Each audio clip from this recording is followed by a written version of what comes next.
I don't know how I'm gonna recover emotionally. Let's put the paint away for our next draft. Oops. Oop.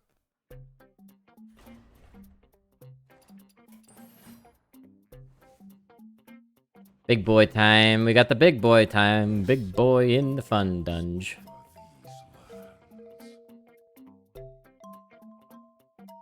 So, I'm down to go blood. I haven't really properly gone blood with Death Knight yet. Pick one big ass lifesteal weapon. You could try it out. That seems like it might be fun.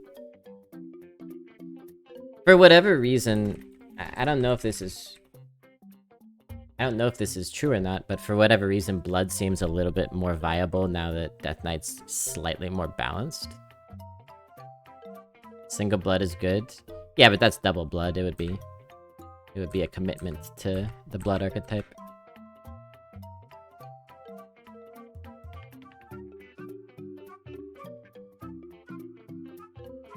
You like 1-1-1?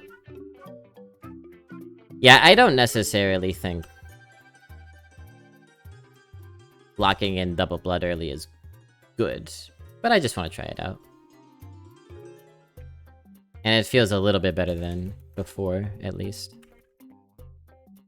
Because you almost were dissuaded from locking blood in solely because you would get so many plague strikes and whatever the frost spell strike was. And you don't really get that many of those anymore.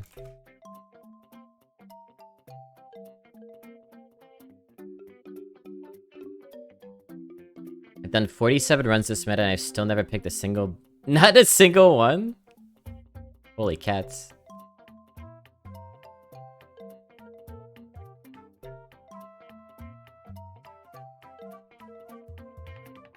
I'm down to try. I could go for a single unholy double blood. But is there like triple blood stuff that I should be striving for? The one triple blood card's not that good, right? It just gives you a bunch of health. I know there's a legendary, what's it, Patchwork? Is that triple blood? But that's a legendary, so it's kind of hard to get.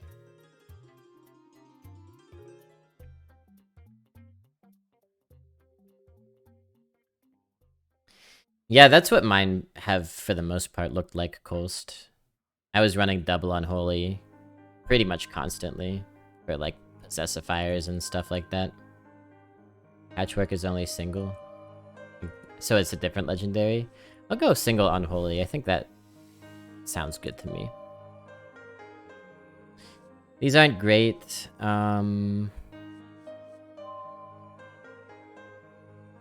Early corpse could be fine.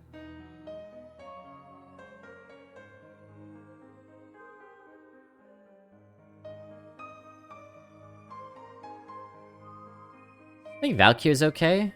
Let me see here.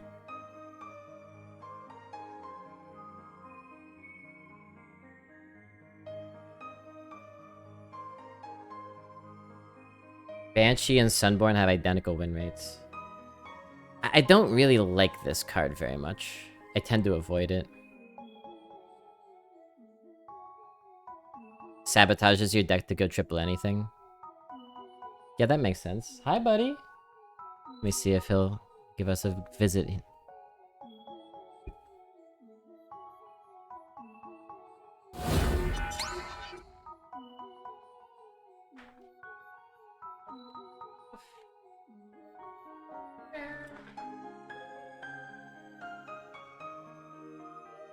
Say hi to chat. Hello, everybody.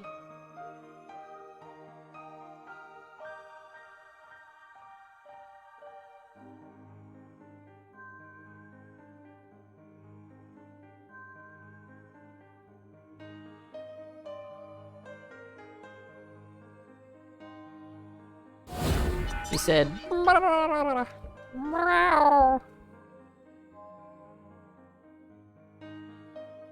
He said, I came in here to mind my own business. Like a Sunborn.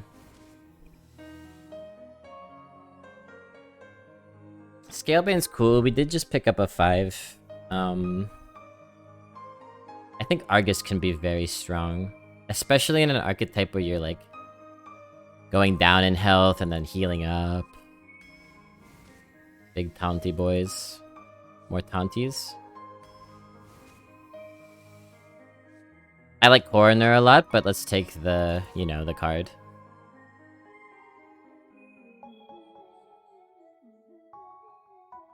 More taunt. I mean, we are very well. Oh my goodness, we're very well protected so far. I don't know that this deck looks good. It's a bit strange, but it's gonna be hard to kill us. Let's put it that way. Hey Tomo, you're gonna be very, very depressed to hear that you missed a Simon showcase by about 10 to 15 seconds.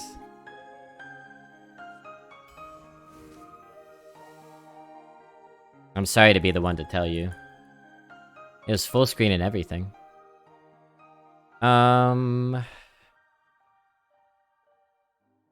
Draw another undead and summon a copy of it. So, I would typically go Corporal here. Veritas. I would love to hear what you all think. We got a lot of really smart streamers in the chat, and maybe 1 or 2 smart chatters. But, this is an interesting pick to me, because I think Corporal's strong. We badly need early game. But the cool thing about the Flesh Behemoth is that it can draw one of our 2 Malignant Horrors and just get a Malignant Horror going behind a taunt. Or it's not behind a taunt because it's Death Rattle, but you know what I'm saying.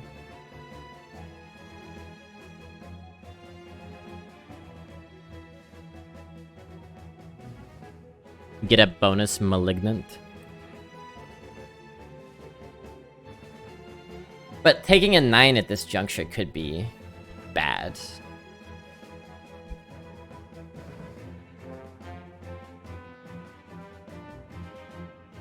Seven with double Malignant? I went 5 with a Death Knight yesterday.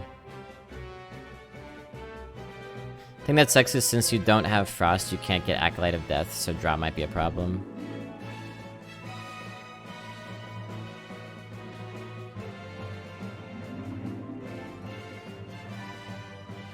Yeah, and our deck is looking heavy, which helps with that.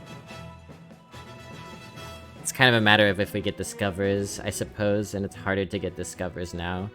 That is one thing that I think they put a dent in when they patched, was how easy it was for Death Knight to draw endless cards.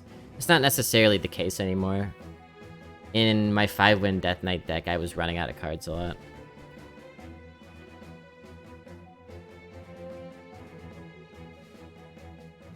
You will not make it, so Horror is a guaranteed draw.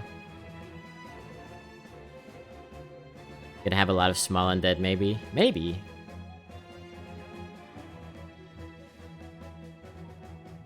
I think Corporal's probably the smart choice here, and we might get more Behemoths later anyway. Easy pick. I like the Icy Touche, and these are trash, so... Hey, eggplant emoji! Love all those beautiful, beautiful emotes. Corporal, one of the strongest 2s in Arena. Agreed. Sidekick is good. Lion's Guard, it fits what we're trying to do. We're like annoying. This Death Knight archetype that we're building is almost like Armor Warrior or Taunt Warrior or something like that. Good day, CJ. Good day to you. A 3rd Ashbringer? I'm sure Embalmer is the smart choice here.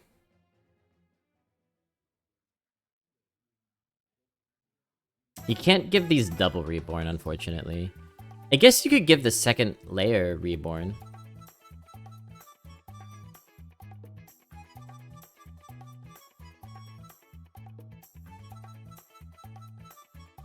Giving this Reborn's pretty good. I'm really tempted by the 3rd Ashbringer. Just for fun.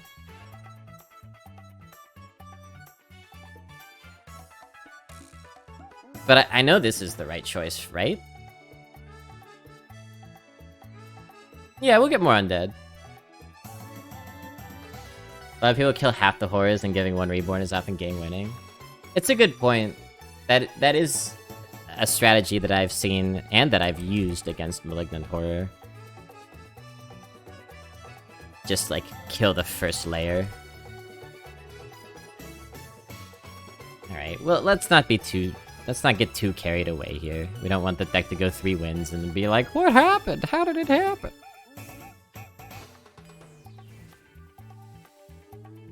Okay, this card's pretty good. More heals? Sure. Sure. They'll never kill us. I think these are both fine. We could even think about the Corsair, but I think we have too many 4s.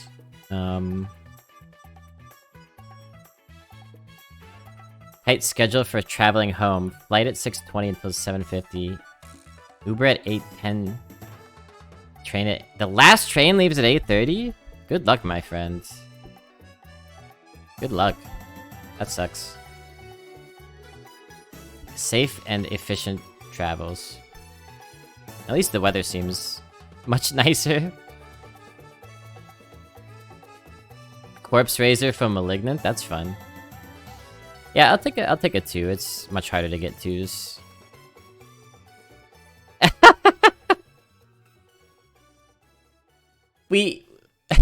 It's not like good, but we have to take it.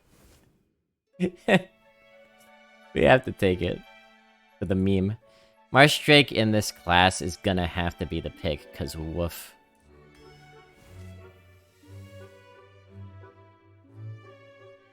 I think Bone Flinger, we don't, that's just redundant, we don't need more heals. What a weird deck.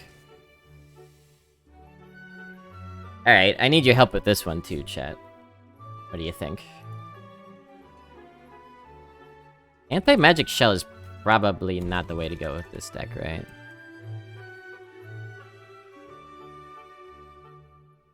Graveyard Shift is a fantastic lead into Malignant Horror, and we have 2 horrors, so it's probably Graveyard Shift, or I would assume. Yeah, Mex, you know, you can get a Noyotron or whatever, but this would mostly just be for the 3-drop of it.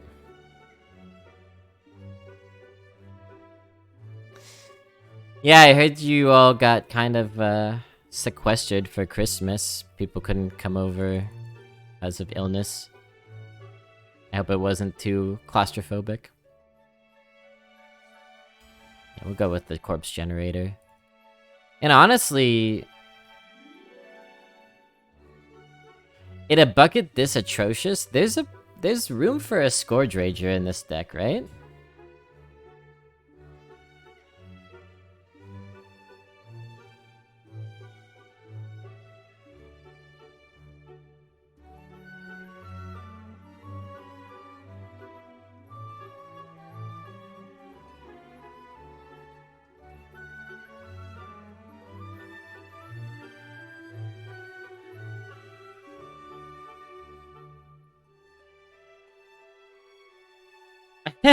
For an achievement.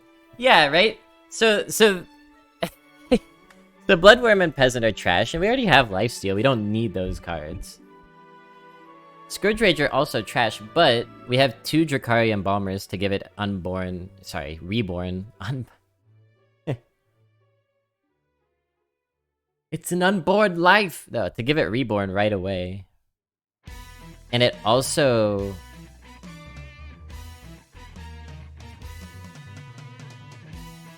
helps get corpses from Malignant Horror. And in the last few picks, if we pick up something... Yeah, it's good for, Bone Flinger too, right? So if there ever was a deck for this... weirdly malformed son of a gun, I guess this is it.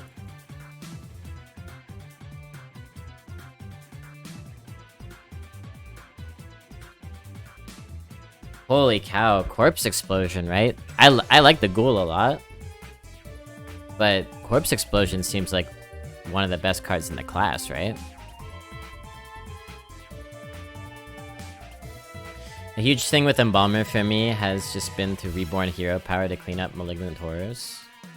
That's legit, yeah. I mean, an extra ping is sometimes good enough. Explosion beats OP Horrors. Explosion beats frickin' everything, and that's why I don't like the card. It beats frickin' everything. There is no board you could possibly construct that Explosion doesn't beat. Terrifying card. Alright, let's Vizier. Get some Scourge. We actually got to discover Pog. And it's undead.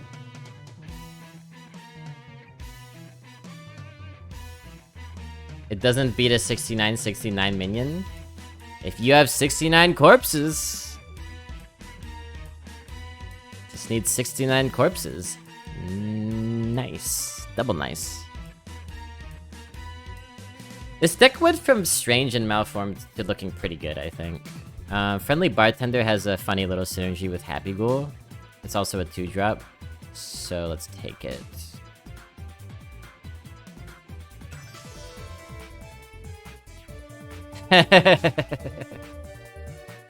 Body Bagger is a nice 1-drop, and it leads beautifully into the Geist.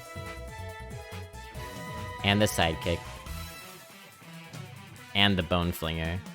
And the Dark Transformation. Am I talking myself into it? My god. But I really kind of want the third weapon. Like, our top end is just these weapons, which I think is cool. It doesn't beat Dormant, true that.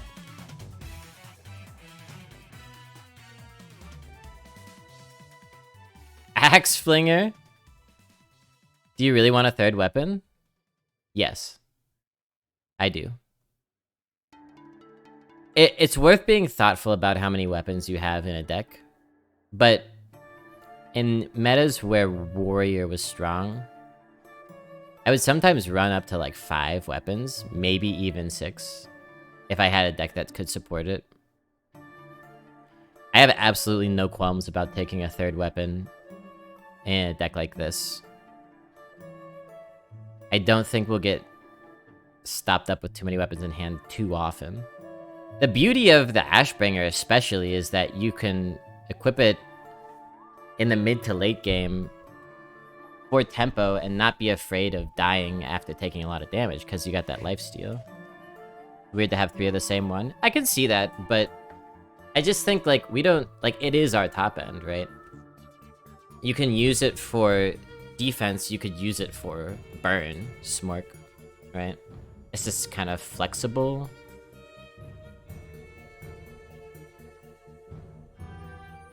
I think we're in another situation here where Body Bagger might be the wise choice, but I'm really into this idea of triple Ashbringer to have consistent, huge weapons at the top end of this deck. Very interesting Blood Rune deck here. I'm excited to play it. I'm gonna empty my bladder. I'll be just a moment. I'll even queue up.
Blob has no fear, queuing and running to the bathroom. No fear.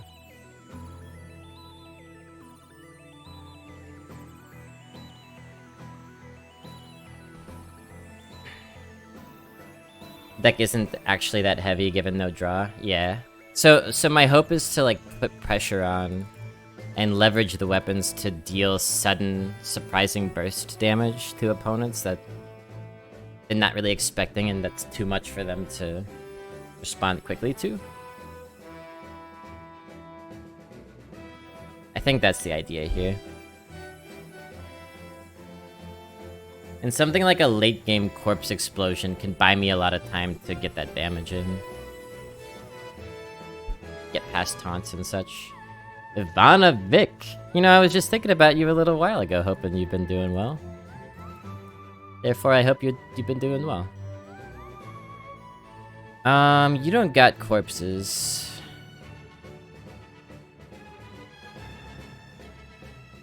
But you could just hero power next turn.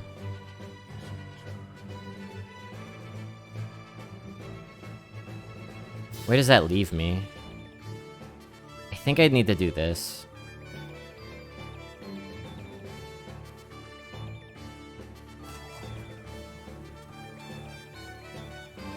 Because otherwise they hero power, they hit into the bartender. This is a 2-1 protected by a taunt. That's no good. Let's just put the power card out, give it Reborn, and then maybe do a Bone Flinger play. Or something.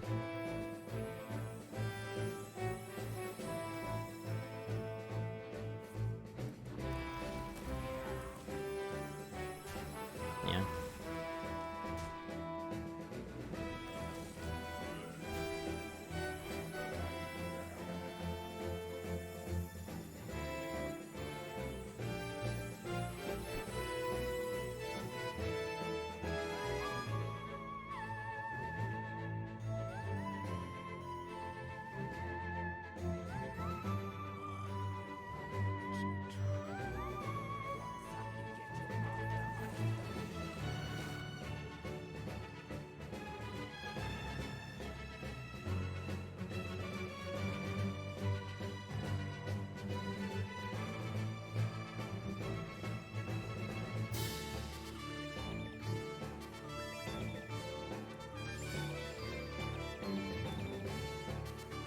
Really?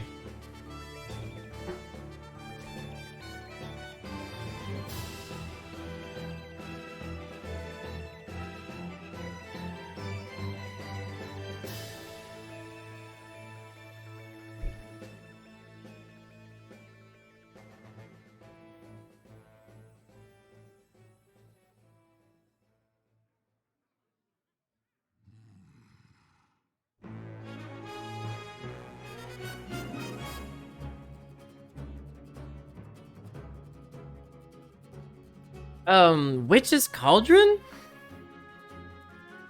How do I handle this?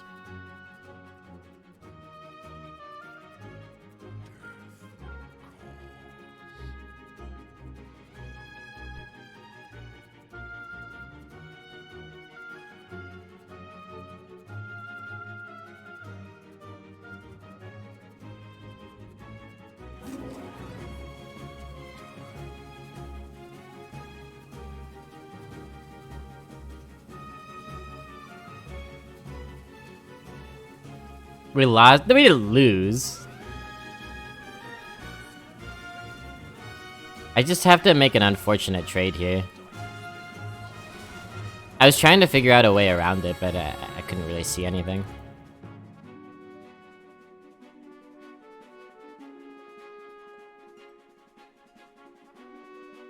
And I only got one spell out of it, which is pretty good. Was not on Twitch at all for the past few days. Yeah, I was home for a week, and I came back here on Christmas Eve and got to spend Christmas with my lovely partner and roommate.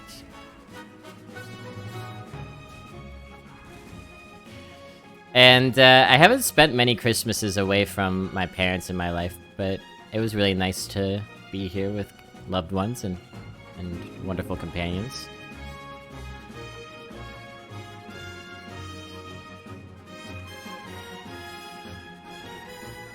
Good tidings of great joy, etc. Yeah, and that's a shaman spell they got. That's not that impressive.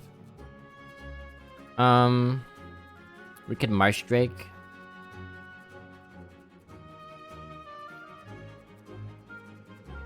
I think that's fine. Valkyr's not that impressive here. Maybe next turn. The war in Ukraine? Oh man. Tell me how you really feel. Army of the Dead.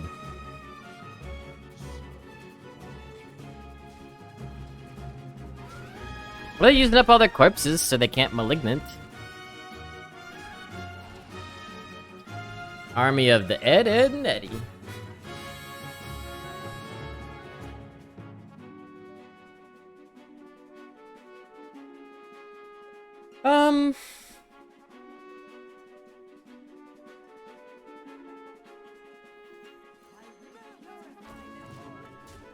What do I feel like saying about the war on Ukraine? It's interesting that large-scale land war invasions are still a thing that can happen. It's been a long time. War has changed a lot over the years. It almost feels like surreal to have a land invasion like that happening. This weapon doesn't really do us that good here. We can... Let's see, that's 2... 2, 3... But we really don't have a good play here. I might just take the 50-50 and hope this doesn't get sniped. Is that reasonable? No, I don't really think that's reasonable. I think you have to just do it this way. Let me put you out.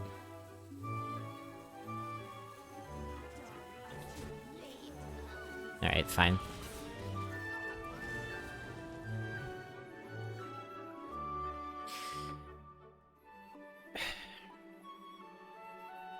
It's hard to, like, have a SparkNotes summary of feelings about something so big.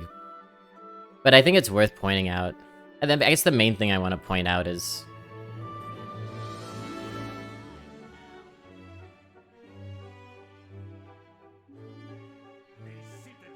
we act like Russia is some sort of comic book villain. And, like, yeah, they're a pretty shitty country in a lot of ways. But we act like it's unprecedented, what they're doing in the Ukraine, while the United States has been doing that exact thing for decades and decades and decades. There's a laundry list of dozens of countries that we've invaded imperially. And I think it's very trendy for liberal folks to be like, Russia is the source of all evil, solidarity with Ukraine, and then totally be silent when it comes to American invasion forces. So I feel pretty cynical about that.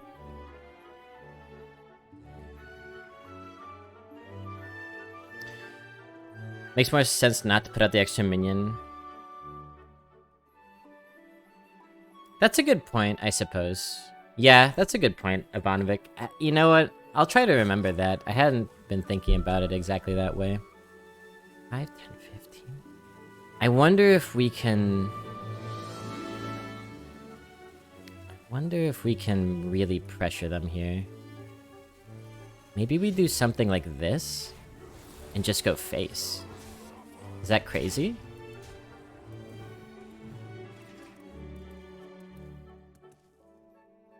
Recently, Zelensky came to the United States and spoke in front of Congress, and he got this huge standing ovation. This is also a tale as old as time. It's not that the United States are the good guys rushing to the defense of the other good guys. That's very ideological. It's really like a basic understanding of what's going on. It said it's in the best interests of both political parties in the United States, Republicans and Democrats, to pass enormous military budget spending bills under the pretense of being the good guys and helping Ukraine. Whereas it's actually just to, you know, line their pockets and to make good on their deals with weapons manufacturers. See, I feel pretty cynically about all that too. What can we do here? 5, 8, 9, 10, 11. We're so close to lethal.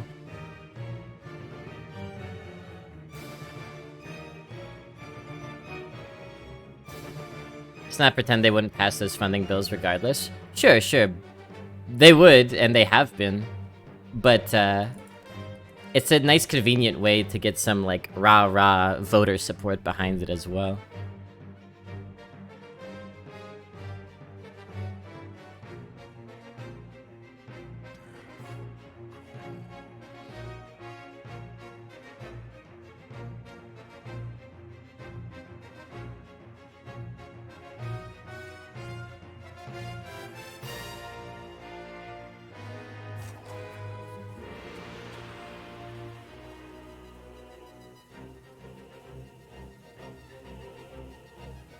I don't know if this is right, so, you know, sue me, but...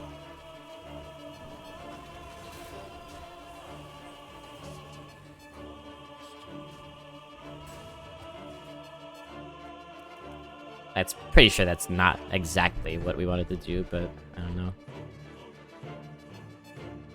Do the play that puts us at 1 off? Yeah. We're gonna have a good corpse explosion, but we need to... Maybe I should have just saved that spell for, like, follow-up later on.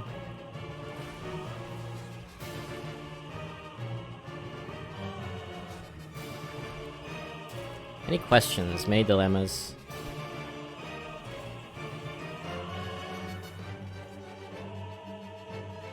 I think we could pull the trigger on this now and discover, and that'll give us pretty good momentum.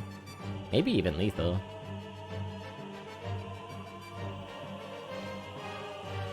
Boom!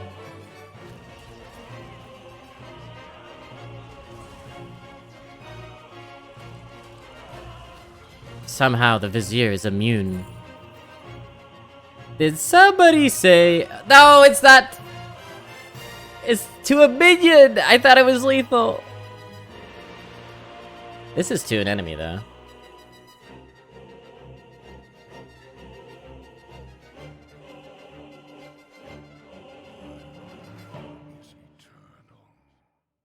Lethal. What? How?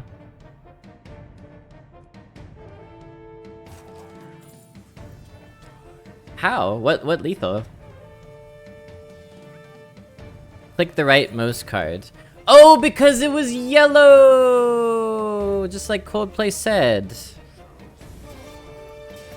I forgot about that. No, chat mana was right this time. Streamer mana was wrong. Yeah. I forgot that junk was active.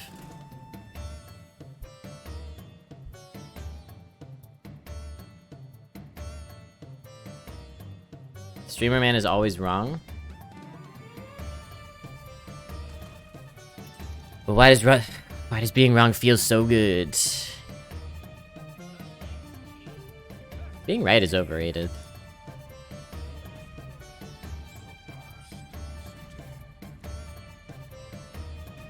Yeah, you two can go, you two can stay. It's a white people's favorite song, chat.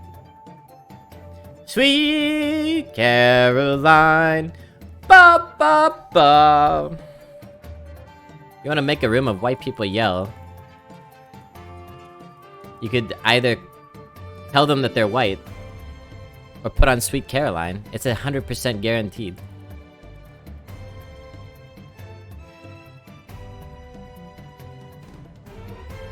Don't need to do anything this turn.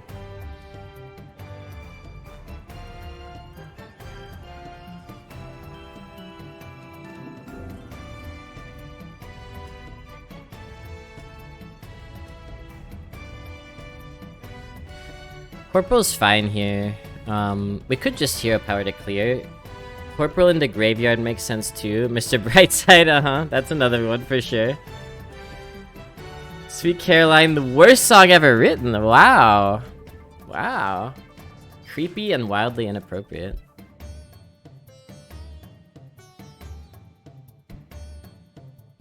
What's that one song? You know the one I'm thinking of, chat. Blurred Lines. That's a creepy and wildly inappropriate song I could think of. Holy cow. What a nightmare.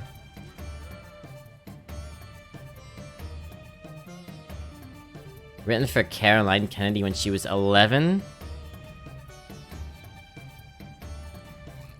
Uh-oh.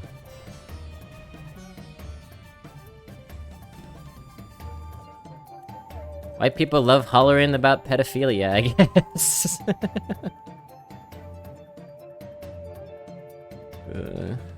Ba ba ba.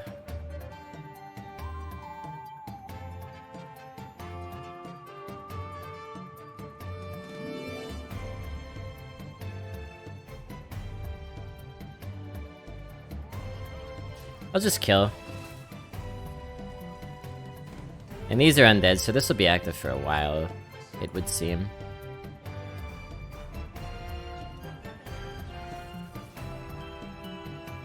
Least favorite Killers song?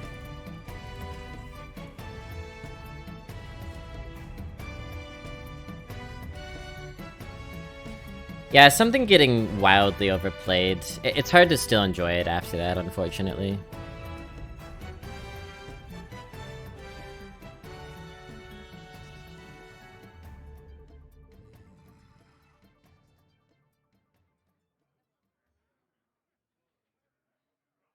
We could try a big swing turn here, something like... This might be overkill, but something like this. And this.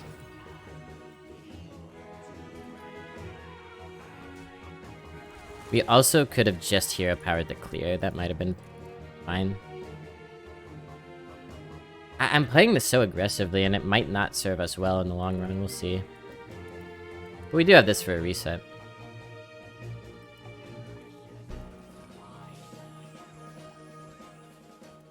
Mr. Brightside is catchy, but I never really...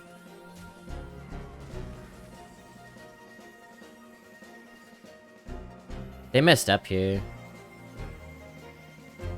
I never really enjoyed, like, listening to the lyrics. It always just made me kind of bummed out. So, what they could have done if they're gonna pint-size anyway is... flipped after they made it 0 attack to kill a minion. And then they could have killed another one.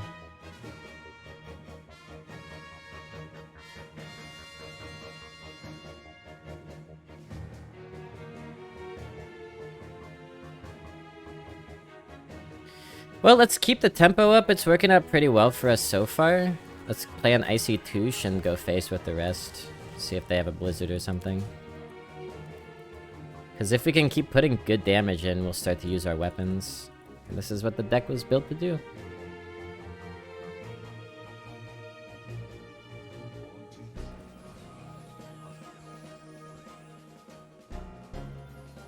They may have found their AoE there. Let's see, how much damage can we do? 7, 9, 10? 15, put them to 9.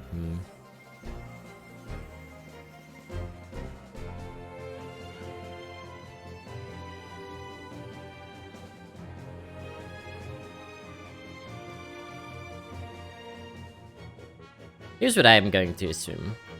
I'm going to assume they have some form of AoE that they just discovered. So I will do the bare minimum to kill that minion and then get as much damage to their face as possible.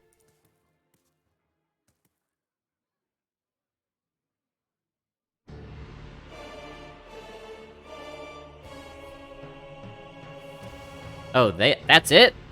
Alright, we're in good shape. We're in good shape.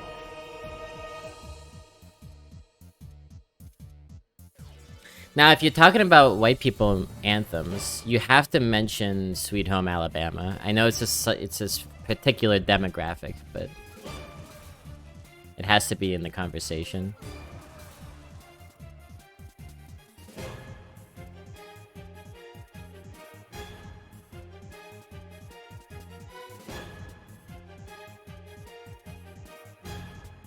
What's the American Pie was big for a while. Yeah, Kate Kona, exactly.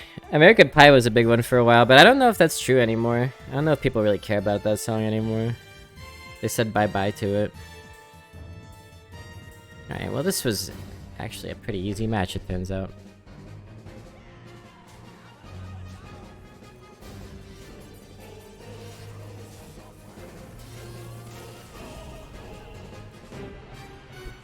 Yeah, the YMCA, yeah, that's the one.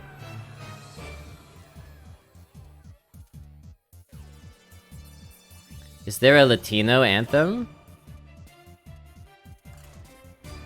I mean, I wouldn't be the one to speak on it if there is.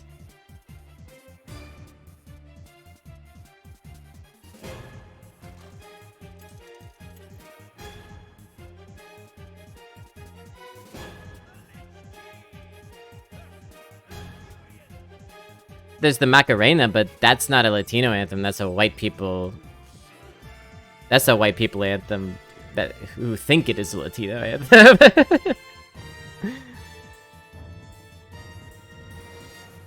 Yeah, that's a good point. I don't know if YMCA is pretty multicultural. It's about cruising, right? It's about like gay sex, and it's funny that that song got so much play with the like right-leaning Christian crowd because it's about, you know, gay sex. We could keep the chain gang. Maybe we want to find something else though. Let's look for something else.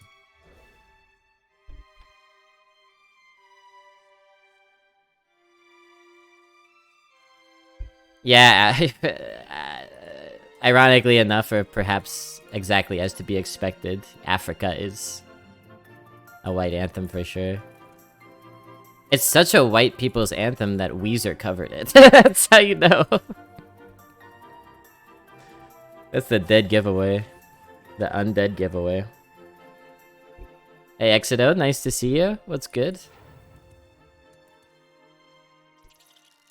Song kind of slaps though. Oh, I won't deny that.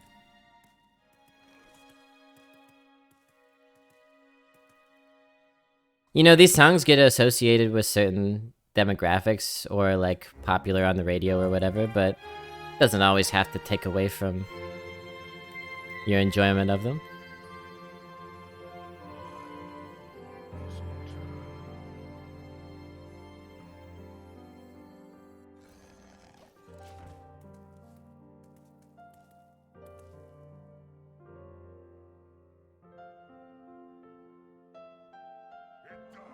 For example, Harry Potter has now become associated with, like, right-wing anti-trans movements. But that doesn't have to take away from the fact that I always thought that it was a shitty series of books. How are the runs going? They go pretty well. I would say hit or miss. But we got a 12 with Shaman today, which is exciting.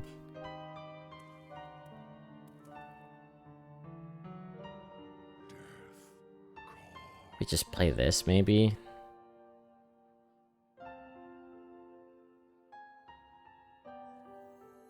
Yeah.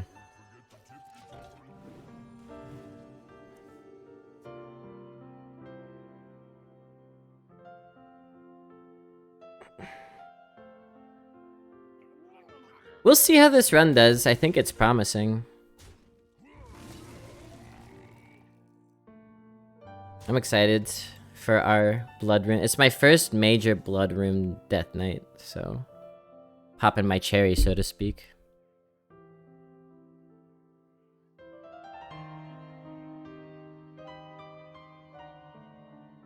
This is a bit of a conundrum, huh? Maybe we have to have a Marsh Drake in our deck.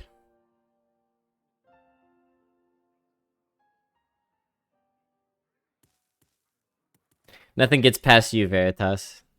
Nothing gets past you.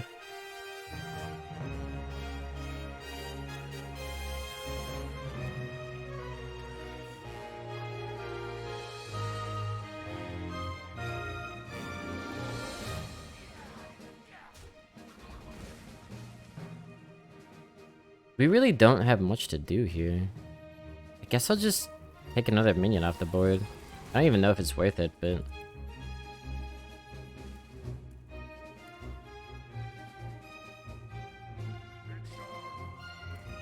Drax the Destroyer. I got that reference. You know, I'm no friend of Marvel movies. I used to be into them, not anymore. But I will say, I enjoyed Guardians of the Galaxy, and I think Dave Bautista as Drax is a phenomenal performance. I have been extremely impressed by Bautista's acting and his career choices. Every time he's in a movie now, I'm excited to see what's going on with the performance. And I saw a quote from an interview with him recently. Somebody asked him, like, what kind of actor do you want to be? And he was saying, I want to challenge myself. I want to stretch myself. I want to do all sorts of roles that people would never think I could have done by looking at me. I want to be the romantic lead. I want to be the action hero. I want to be the character actor. And I know that my appearance holds me back in some regards, but that adds to the challenge. I think that's awesome. I love that guy.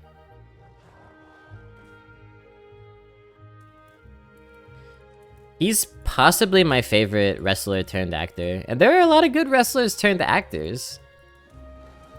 Which is so weird, because I thought wrestling was real.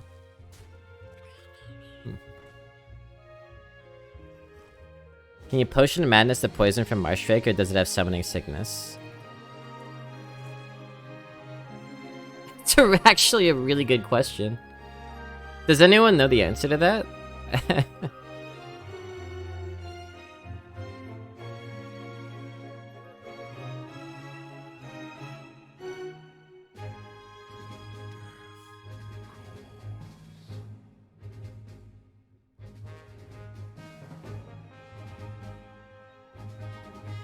Summoned on their side of the board so it wouldn't have the sickness. Okay.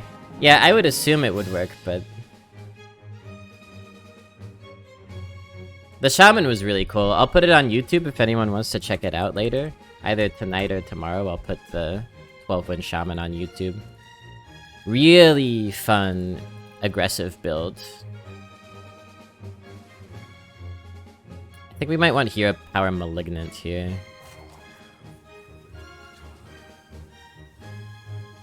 Not much else that I can see that's worth doing. And even though you don't really want to put the squirrel stuff in their deck, it's the only thing that makes sense to trade into, so...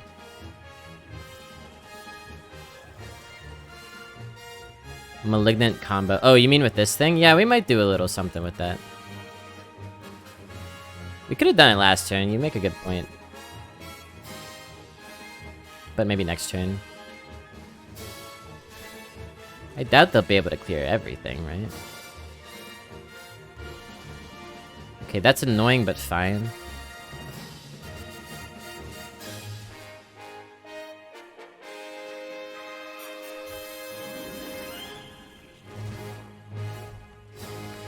Like, I thought that Dave Bautista was the only good part of the James Bond movie he was in. He was like a henchman. Thought he did a great job. I thought he was the highlight of the new Blade Runner movie, even though he was only in it for like 5 minutes. I understand he's in Glass Onion. I haven't seen it yet, but I'm excited to watch it. Partially for that reason. Okay. Let's do the thing.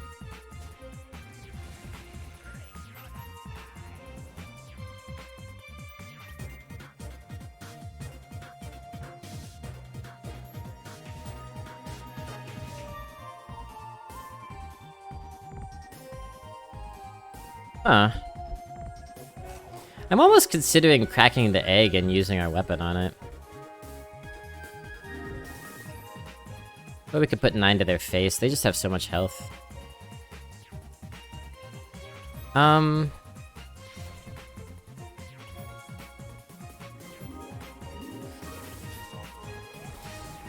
be a bit cowardly and just do that. I don't know that smorking with the weapon helps us that much.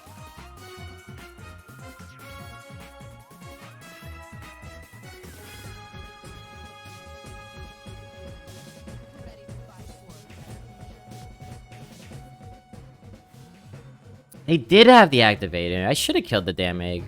Alright, live and learn.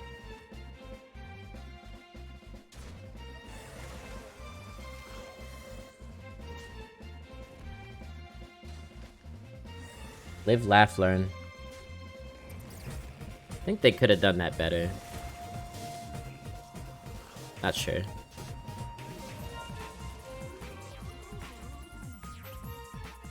Well, if you insist on giving me an ideal corpse explosion, I guess I won't scoff at you.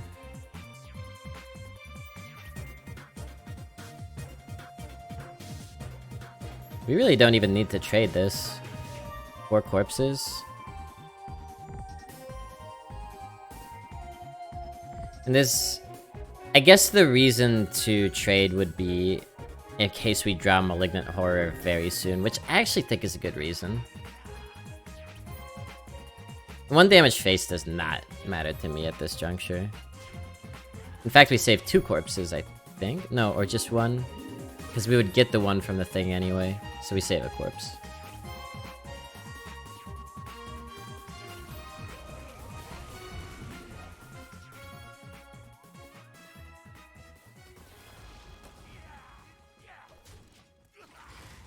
It might be a long grind to 0, but I think we're in pretty good shape. Boop, boop, boop, boop, boop.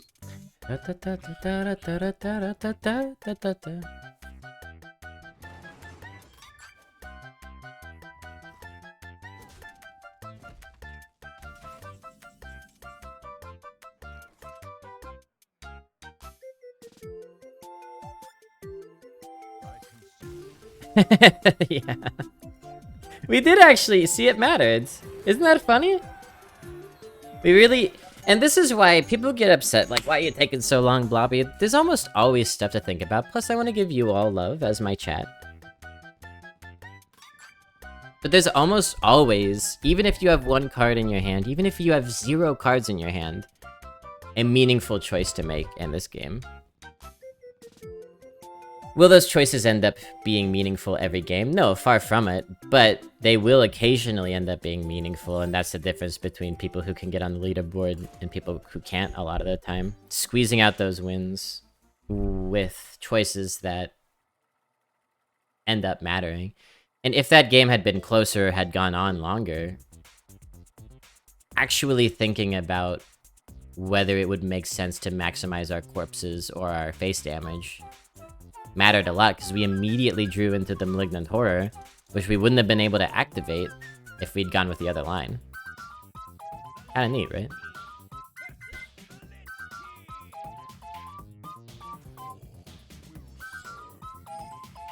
Alright, easy mulligan here.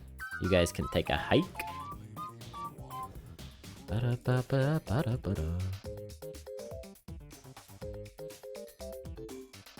This looks pretty damn good. Even a small decision can ripple out and affect the tempo the entire game. Very true. And, you know, when you're a beginner player, you think that the impactful cards are the big ones. But oftentimes the most impactful card in your deck can be a 1-drop that just begins that snowball. I told you to take a hike.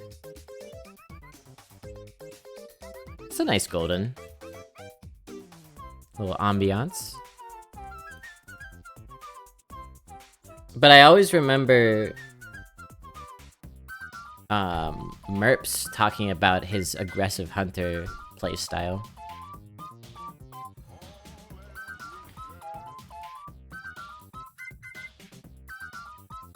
He would build a Merps Hunter where he just, like, wouldn't have cards above 5 mana, and he would try not even to get 5 mana cards, and he would just be all out, balls out, aggro. And he always said that it seems like...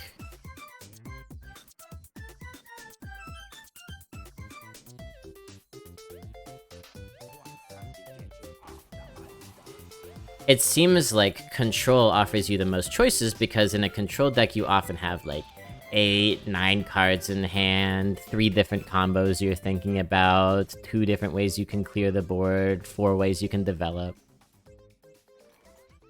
But it's actually aggro that has the most meaningful choices, because the difference between getting like 2 damage face and putting 2 damage into like a 1-drop becomes so much huger because you only have so many resources to work with and so many turns within which to work. That's the power of tempo.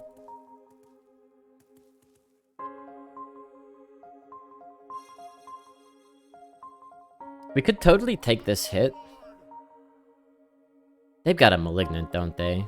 I feel it coming.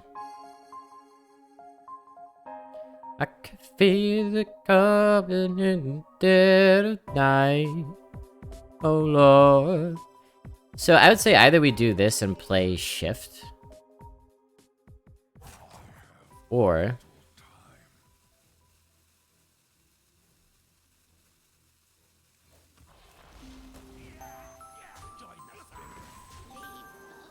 perhaps this is more flexible. You know, if you have 2 cards in hand, and in 4 turns your opponent will stabilize, as is often the case with aggro, you need to make the absolute most out of every single little tiny decision that you possibly can.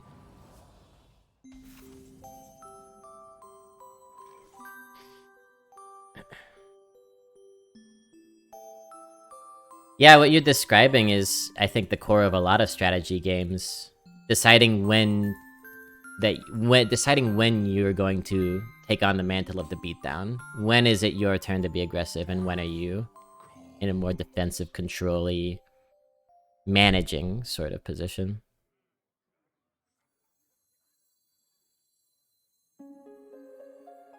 This works out pretty well. Nasty to give this taunt.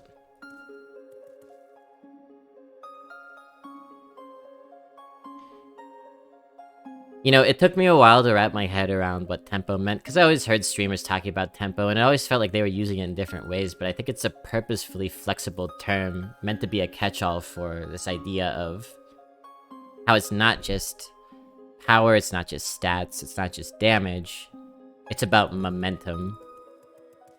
And leveraging momentum to get the most done against your opponent.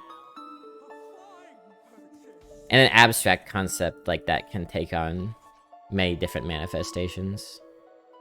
Is it already GG's? Not necessarily, but we are in very good shape here.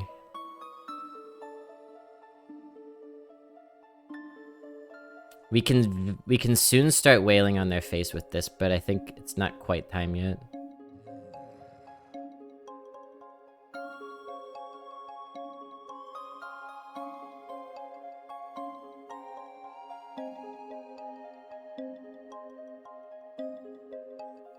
I'll go wide here.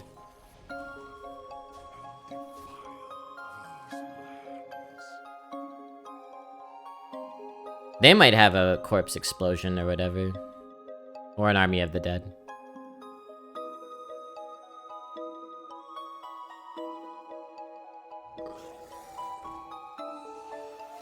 Some people don't realize that putting opponents to low health is like check in chess. It limits their options.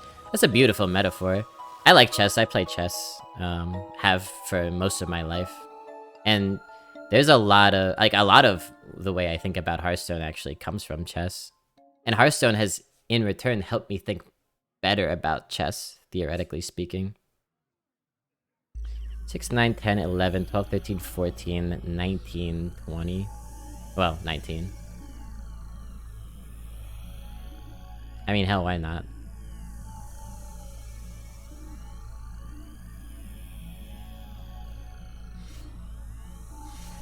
My only real question is, are we also sending this? I think we actually are. I think we're just sending it all. Come what come may. This could be wrong as well, but I'm trying to end the game fast.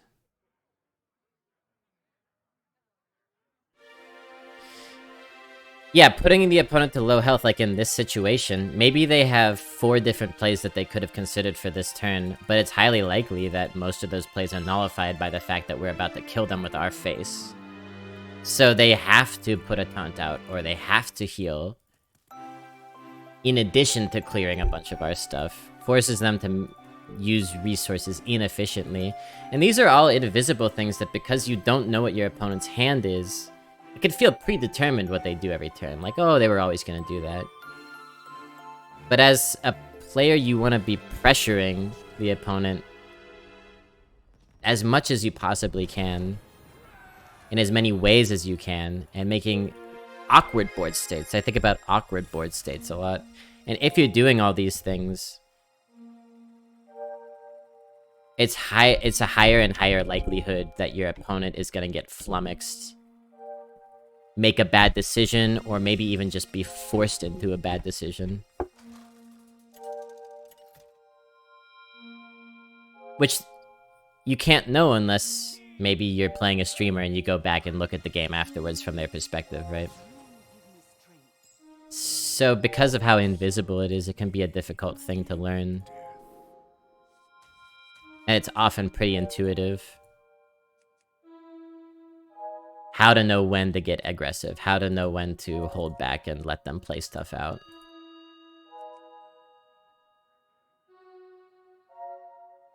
Luckily, you got Blobby here to explain those moments as best he can.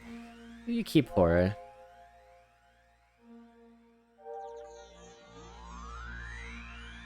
On coin... maybe.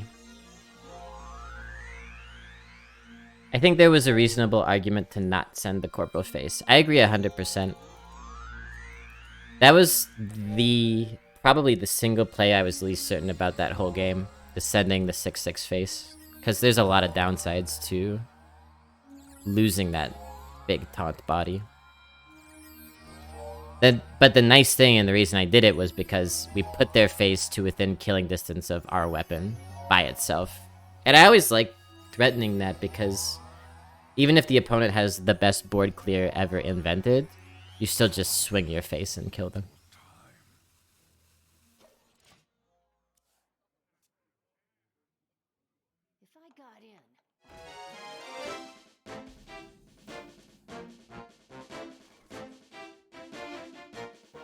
Yeah, this is kind of why I didn't want to keep Malignant. Not that I'm upset to have two of them in my hand. It's just, we do still have to set it up. We don't have as many things that help us do that. This will be very nice, though.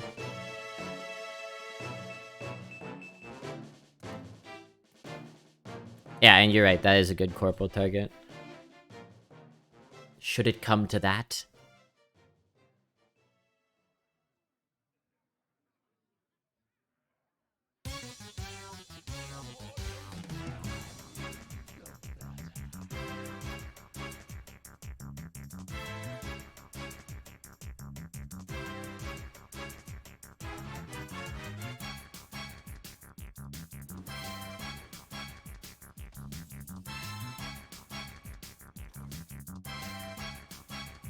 Ba ba ba ba ba ba.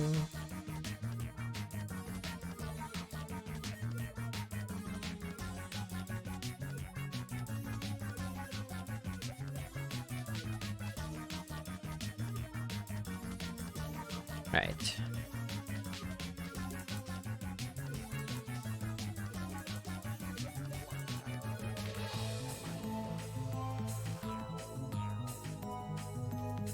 I really love the design of this card. It doesn't feel overpowered to me. It feels quite strong. And you really have to be thoughtful about how you use it. And it is also a good early and late game card, so that's always nice when you have a curve piece that can do that. I don't think you hit here. It's not worth it to me. The 2/4 I'm not scared of. And this is getting back to our tempo discussion. I'm always thinking not just about what's impactful this turn, but what might be more impactful next turn, or the turn after, or the turn after. So because we didn't run it into there, we can run it into here, and it will be much easier for us to get rid of a 2/1 than it would be a 5/4. You just give it Reborn again, damn. That's kind of cool.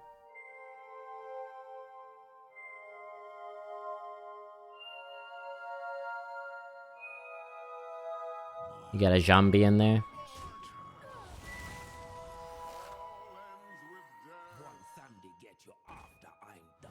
Is it worth coining the hero power? I would say a resounding maybe.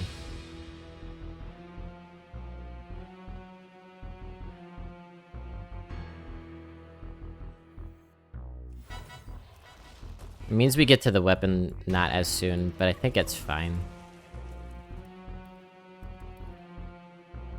Yeah, I'm trying to build up corpses for sure.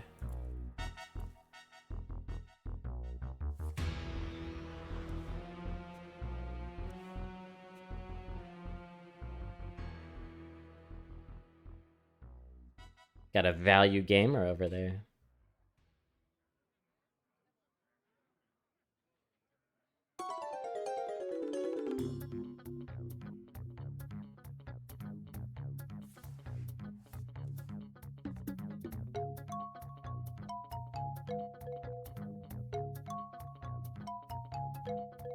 Our opponent is a value gamer. Bum, bum, bum, bum, bum.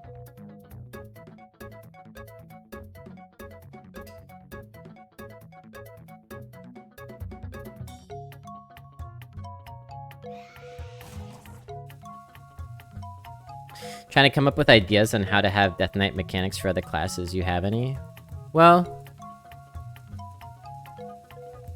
I mean, you could port corpses over to the other classes. The problem with that is, from a class identity standpoint, Death Knight loses what's special about it. But I'm sure I could come up with ideas if given some time. Nothing comes to mind at the moment.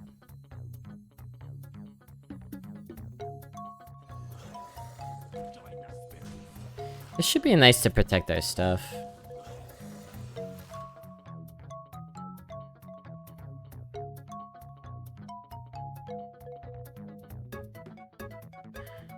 With Hunter, you could have something that's like conditional spell damage or like a way to increase the burn that your hero power or the damage spells do if you've met certain conditions. Something like that, maybe?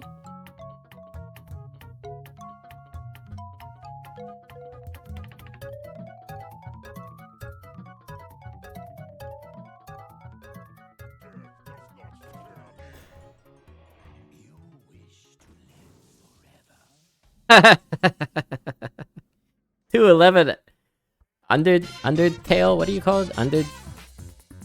Why did I think it was Undertaker's the one drop? This is Deathlord, okay. Well,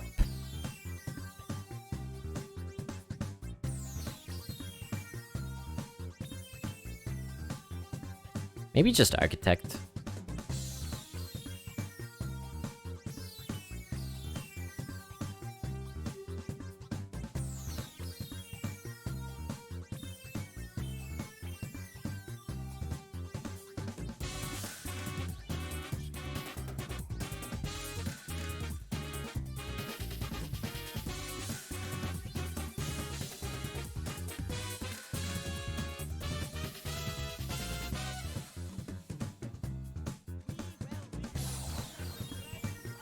And I'll hit with this one.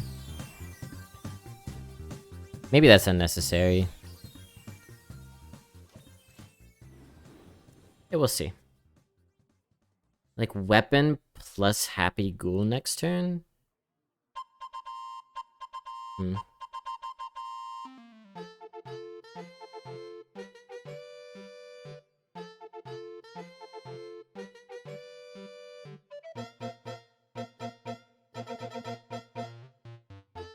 We don't have a ton of amazing pulls out of the Deathlords. Most of our minions aren't that great standalone. Scourge Rager would be a really funny pull.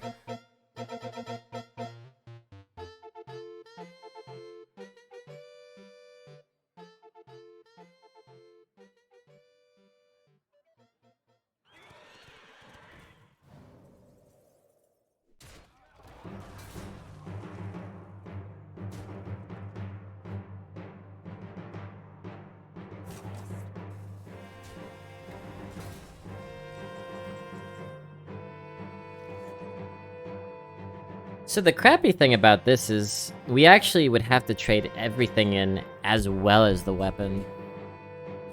which I don't appreciate. So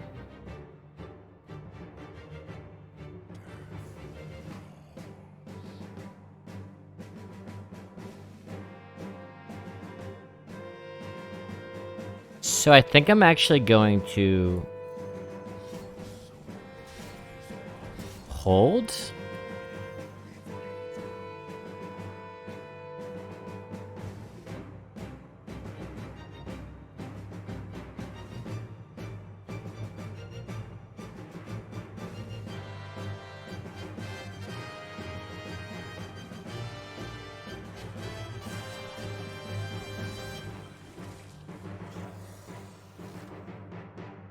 If they have any of those cards that return something to full health, will be pretty sad.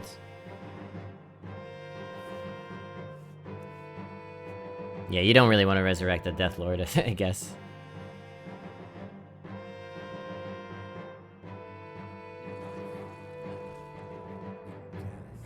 So far, fine. We can handle this.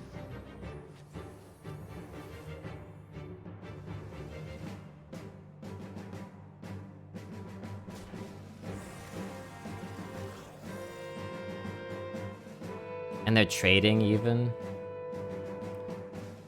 Which makes some sense.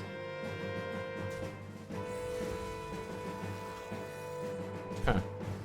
They really want to kill our horrors pretty badly. Wow. Wowee. Well, that worked out wonderfully for us.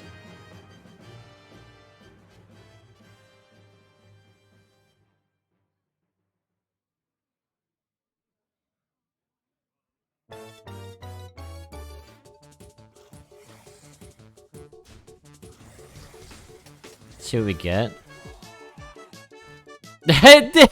Who called it? Who called it? Hilarious.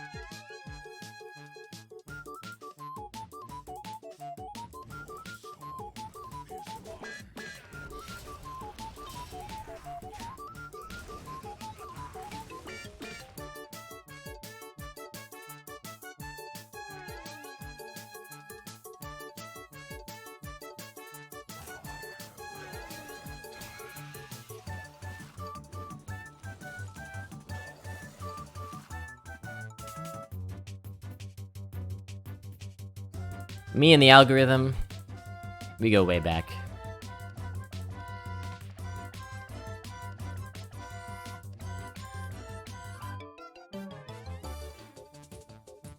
Our hand is starting to get a little bit light, but this weapon could hopefully go a long way, and having the Scourge Rager is wonderful. And now they're gonna have to get through Malignant Horror again. I think I'm pretty optimistic about where we are here.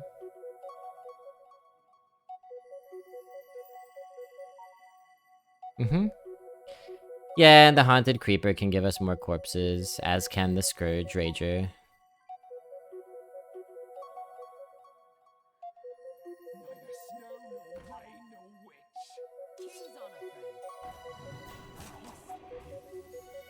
Okay.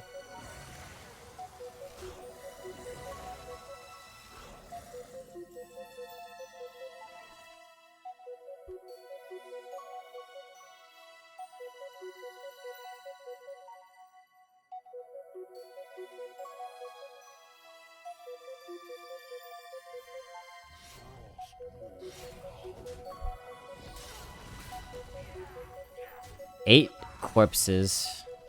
Yeah, so we can get 2 copies here. Which is cool. Fill up our whole dang board.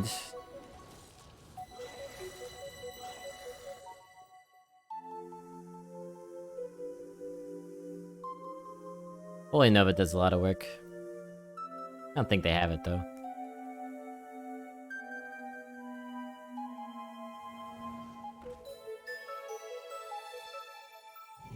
A luck amount.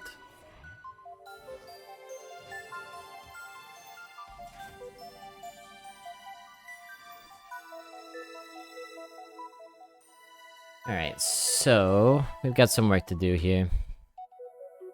Grand total of 17 points of health for us to get through. Holy crap.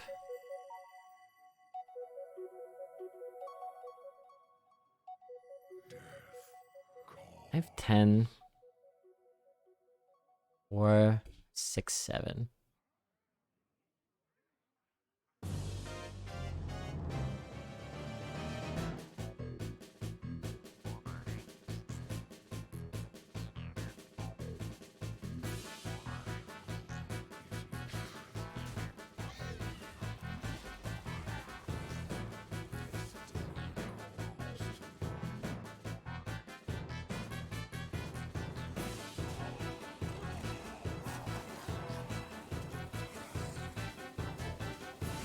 Something like this.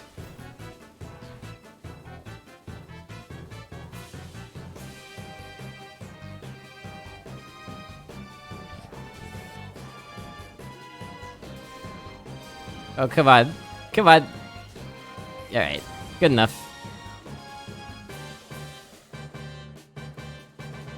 I did that badly. Oh! I could do that?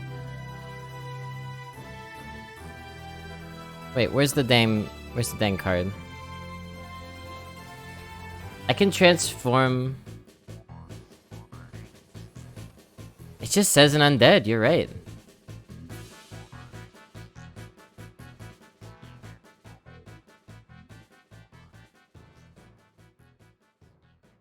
Elementals are not undead.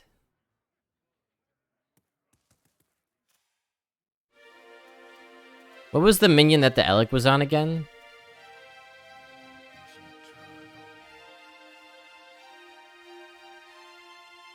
Oh no, yeah.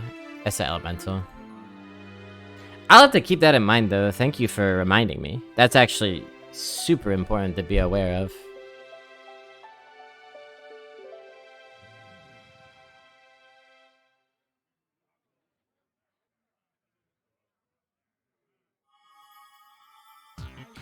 Now, at this point, I don't want to overcommit, so I am just going to hero power here.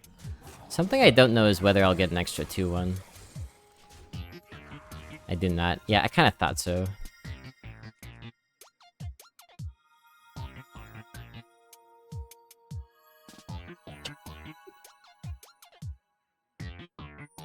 Yeah, so if the opponent puts like a Elec mount on an undead, I'll have to keep that in mind. That seems like it could have great utility. Such as...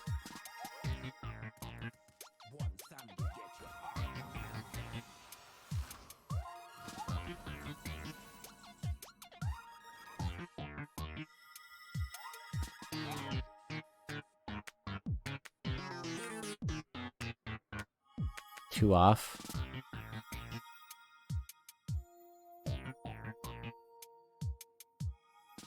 Or like 1 off. Because you go 4, 2, 2, and then hero power, and then you have... Yeah, we're 1 off. So let's not worry about lethal.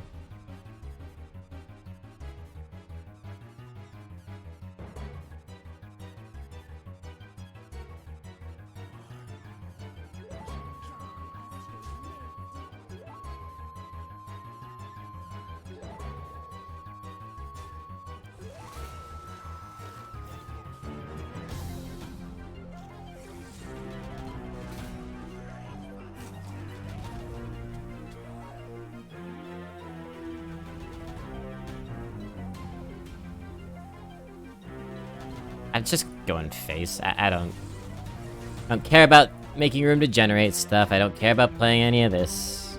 Just want to go face. Let's end this thing.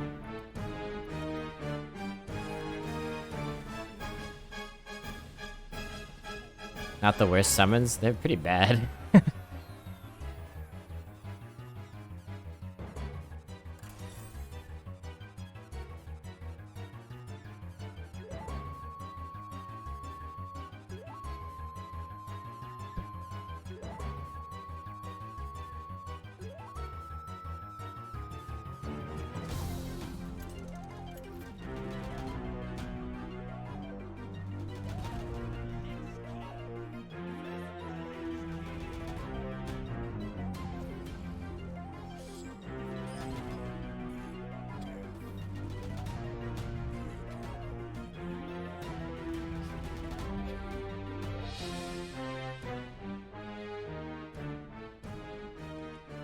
We could try to go undead into Dark Transformation. Have a 4/5 on turn 2. And then we'll keep a Fairy Dragon as a backup. It might be worth it here. It's a lot of eggs in one basket, but... maybe it's nice to get a tempo leg up against a 5-0 Death Knight.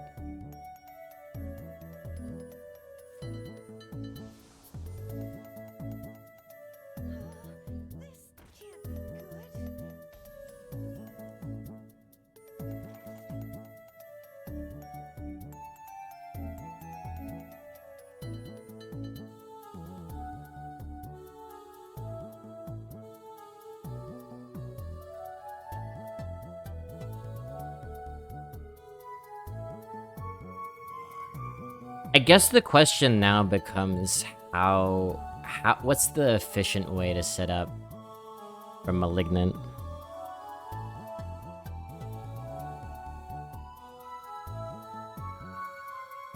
I actually don't know.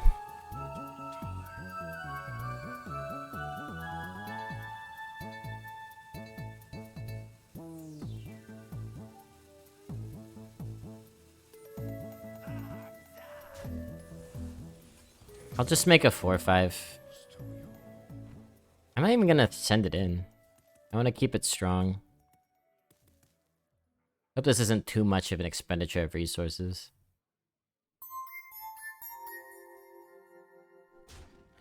Ordered some speed, accidentally got 5 grams. Sounds like speed is pretty aptly named. It's like the Keanu Reeves movie. The bus that wouldn't slow down. That single 2-drop really countered what we were trying to do. That's a strong minion. I like that 2-drop.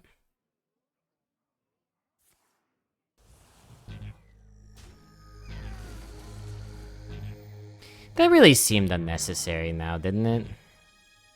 Why would they do that?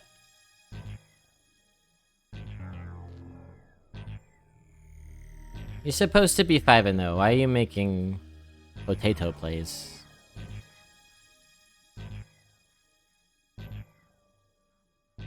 I was worried about expending resources. Look at what they're doing.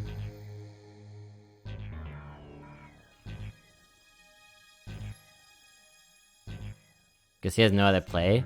I would even just take a hero power above that, but... what do I know? I'm a bear. I suck the heads off fish.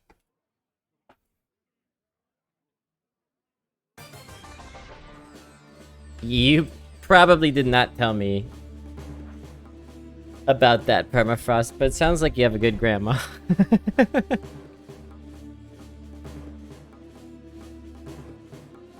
Alert, attentive, caring,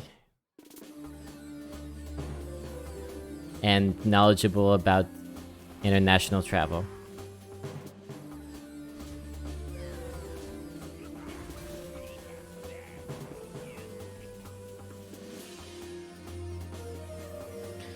Still no horror time.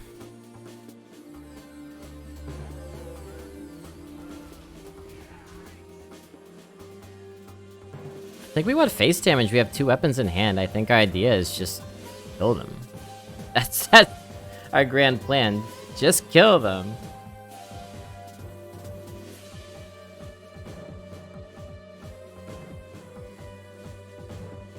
Grandma's the goat.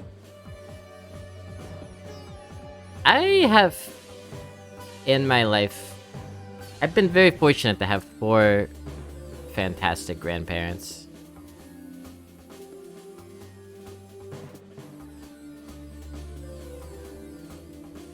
Which I understand to be pretty rare.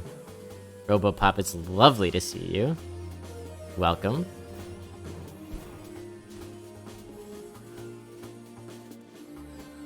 Always happy when you show your face around these here parts.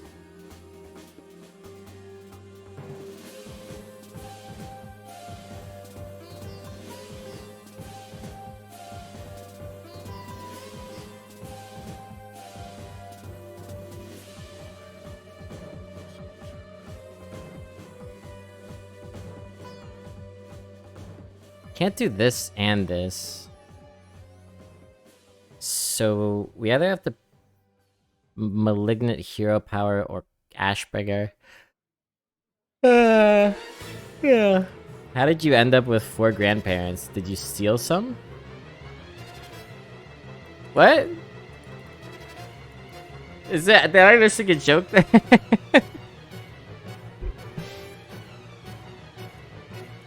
I don't know, I was born into it. They probably stole me.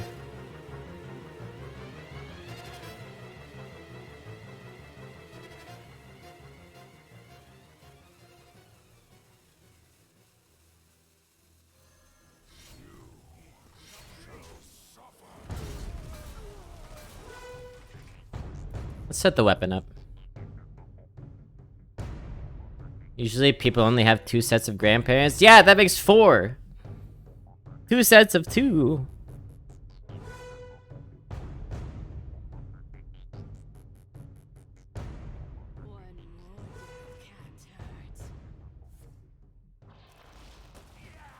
Your targeting computer's off.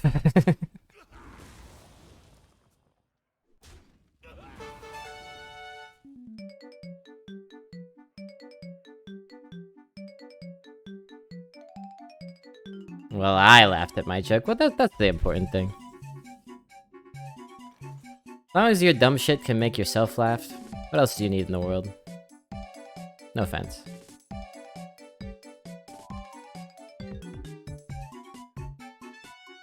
Just gave your corporal more value? Yeah. I almost wonder if I should go face with everything and set up lethal. That's a bit of a dangerous play though. I think I won't do that.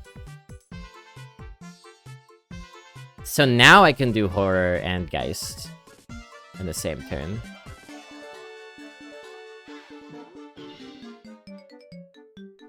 I think it's worth it. And I will hold back the charge, mostly for the reason of I don't want to tip my hand and let them know that I'm coming for their throat. Makes my metaphors.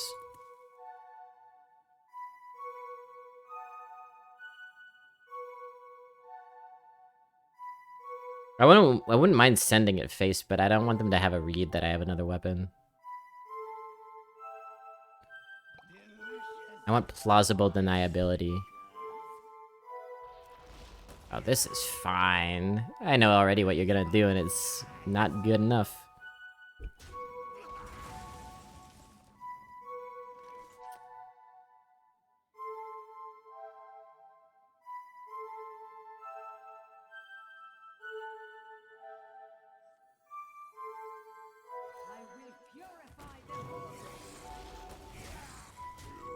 And we are committed.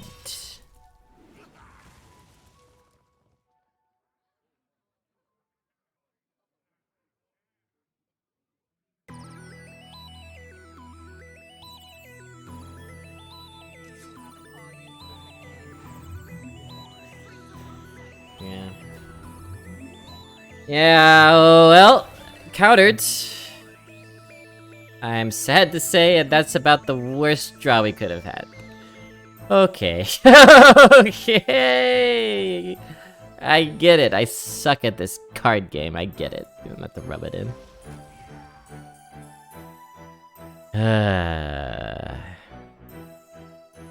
Well, at least we get another, horror. Go. Boom. But we still might get there. Damn, that was a good turn by them, though. Holy cow. They baited us. They baited us in. Yeah, we triggered their track card. It's true. We made our move into beatdown position, and the opponent was ready for it.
Just going face, and we can't play the Marsh Drake, but maybe next turn, if there is a next turn. Whew, bad draws. Our last few turns have been very bad draws. So much in our deck would have been so much better. I mean, geez. What would have been better? Icy Touch, maybe Bone Flinger, Embalmer, Shift. Maybe, I mean, a Vizier would have been better. Death Strike. Chemist, probably. Chain Gang, Messenger. So many good options. I'd love it if we could find our last weapon. The folks were asking if 3 weapons is too many, but I think absolutely not. Perfect for games like this.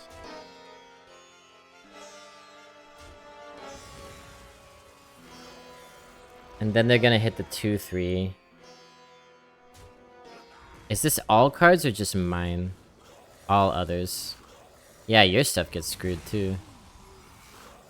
That's funny.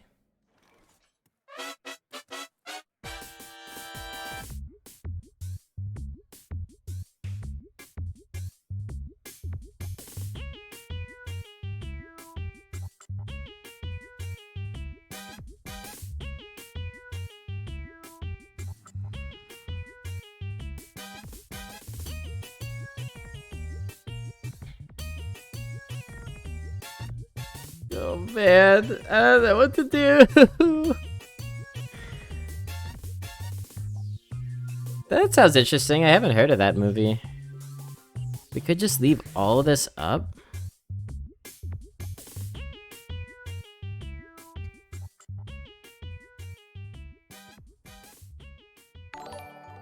Thank you for the follow, Sol88. Welcome to the Fun Dungeon.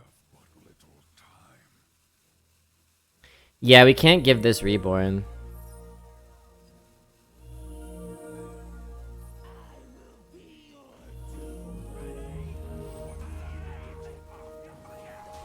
I think we do this.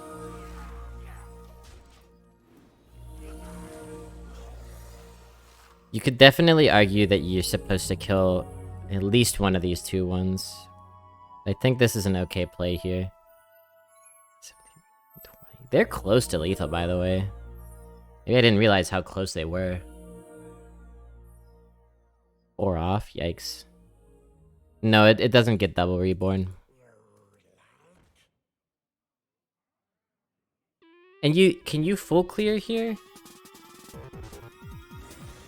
I guess we'll find out. But we'll still have 2 turns to kill. Like, if they don't have taunt. Like, they're trading everything, so they're not dealing damage. What a close game.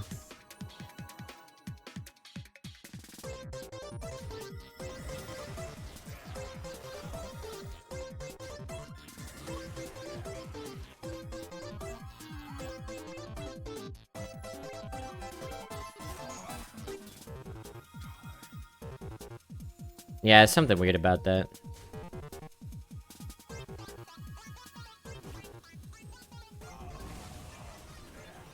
Five, 7, 9, 11, 13, 15, 21, 20.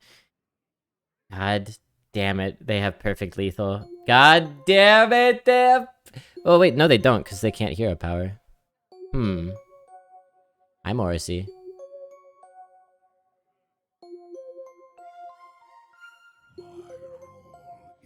Wait. So...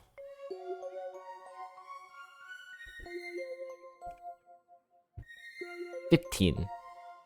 21. Yeah, they're board locked. So my question is, do we even play this? Does it matter?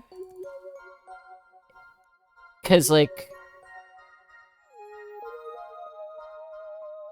I think it literally doesn't matter.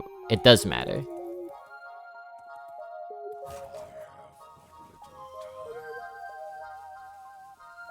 Because they can trade the... Yeah, you're right. And then they could play a taunt. Yep. Yeah, you're right.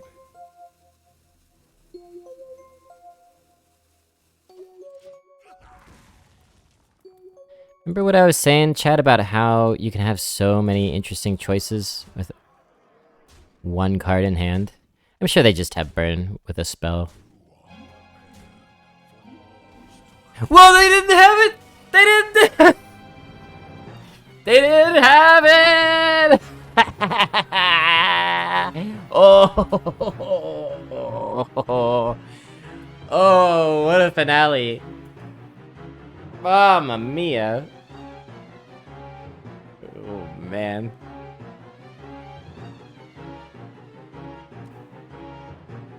Only with 8 grandparents could win that game. I tell you what.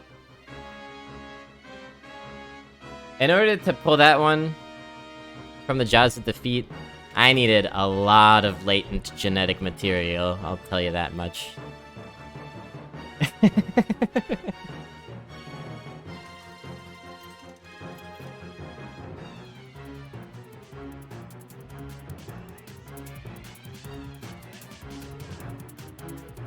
YouTube surely. Yeah, we're getting a lot of good YouTube material today. My YouTube was thirsty. It needed some updates. I don't think I like any of these. That was awesome.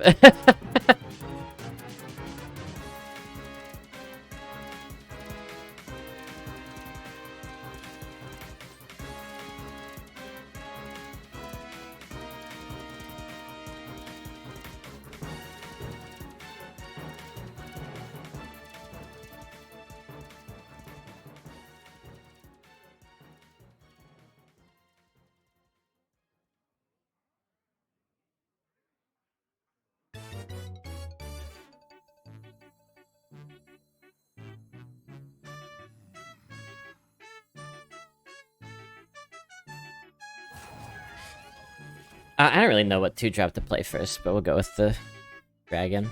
Robopop, your grandparents' joke reminds me of a Simpsons gag where I don't remember exactly what was happening in the episode, but there's like somebody who's like impersonating Homer, like a double, and they're like getting into a fight with each other or something. Classic. And the character walks in and like rubs their eyes and goes, "Oh, I'm seeing double. 4 homers."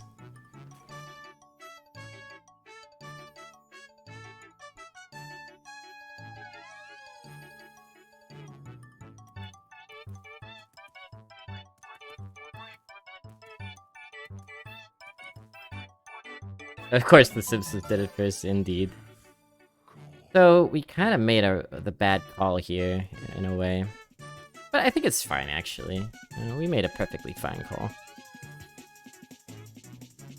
I guess we play the creeper now.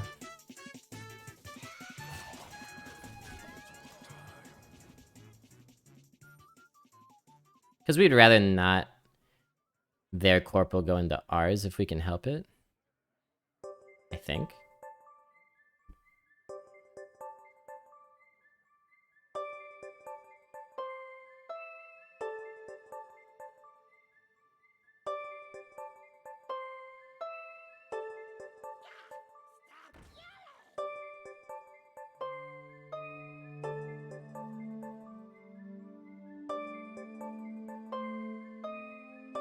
And this would be nice to be able to play the Argus here. But alas.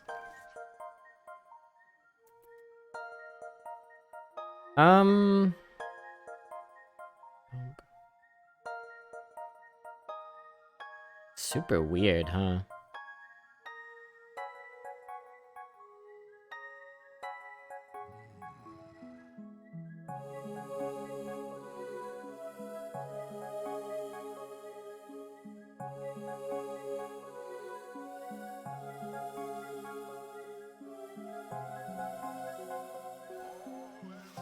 I'm just kind of smart because I don't feel like figuring out what makes sense to do with trades. I don't think anything makes sense.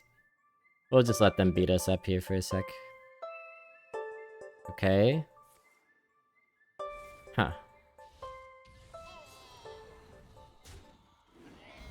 Something tells me they had an undead in hand to buff there. Sneaking suspicion.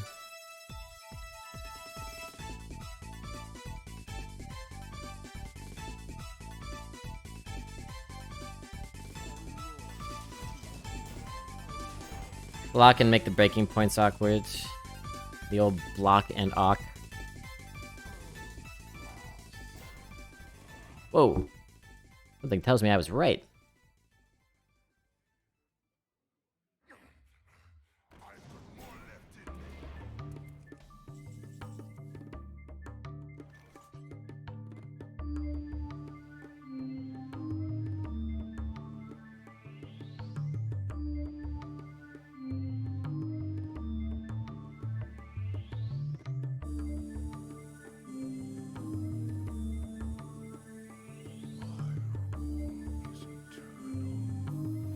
This is a bit weird, but I'm gonna send this in here, pray they don't have, like, heals, and then take these trades. So we have multiple bodies on board for a potential Argus if we need it. We have an Ashbringer if we need it. We have this if we need it. I'm trying to set up a breakthrough next turn since it wasn't quite enough this turn. It's always risky to do something like this, but I wanted to do it because next turn our Swift Messenger was gonna be short again. So I'm gonna take advantage of its tallness while I can.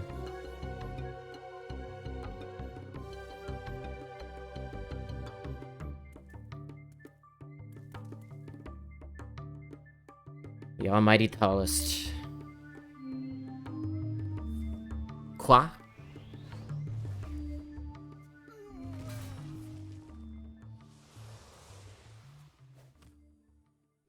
Interesting choice there. It's actually, I'd say, pretty good for us.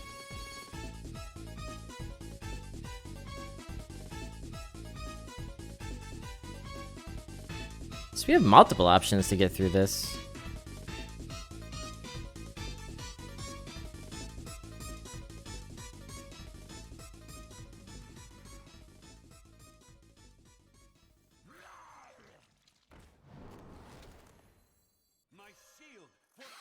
We can go this way.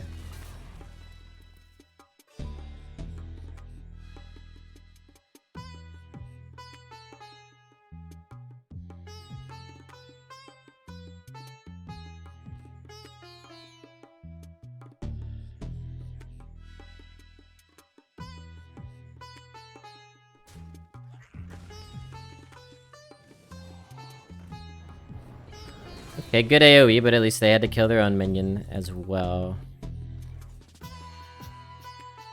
We're in an awkward position here, though.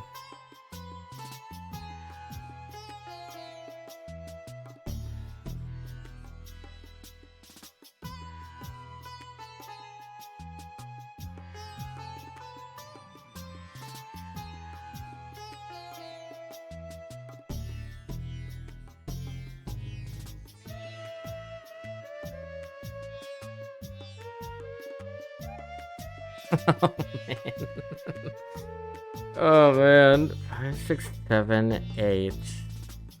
5, 6, 7.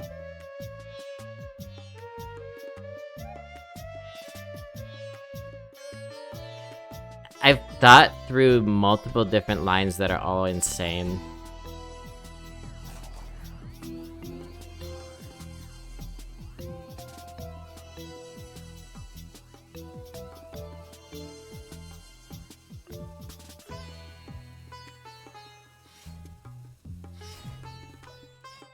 That's my play.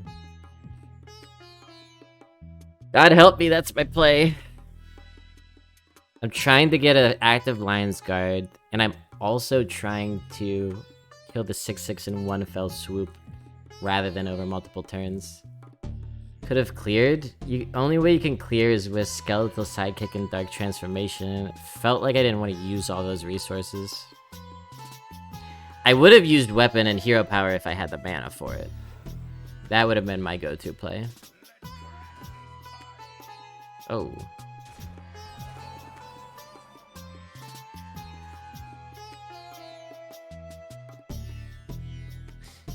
Yeah, see, now I think this is good.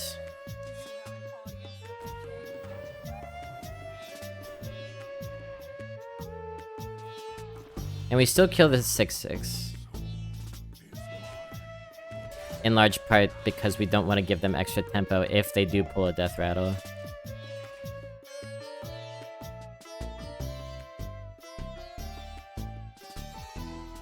We're gonna staunchly refuse to die for a while. So Warlock has a lot of hard removal, and they might have just found one there with Blast Crystal. Which is what makes this play especially scary, but they didn't have it. Oh, did I speak too soon? What is it? Okay, that's fine.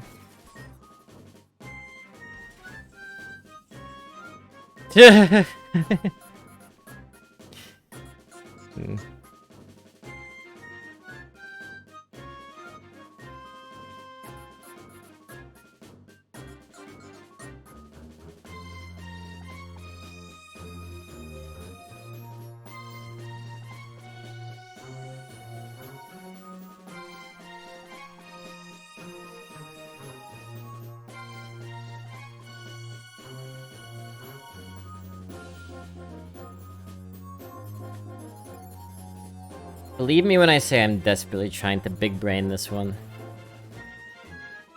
3 damage, and then 5, and then...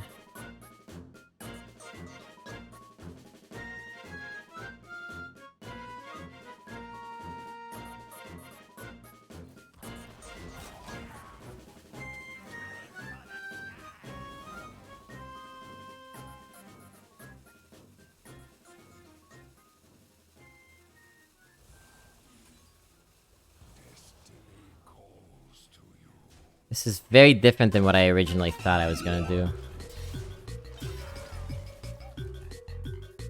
My hope is to win literally next turn.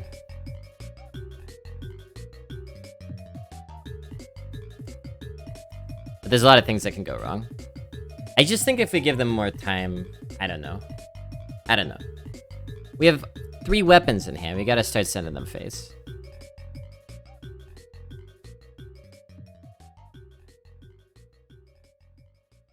And I sent the 3-1 face even though it was gonna die, and even though it could have killed the 3-3, because that 3 damage is really important for our breaking points. See, now their health is on multiples of 5, right? And when you're trying to do something like get lethal with burn or with weapons, you want to think about the multiples. You have to think about this in Hunter a lot because of the hero power. Sometimes 1 damage helps you kill them a whole turn sooner.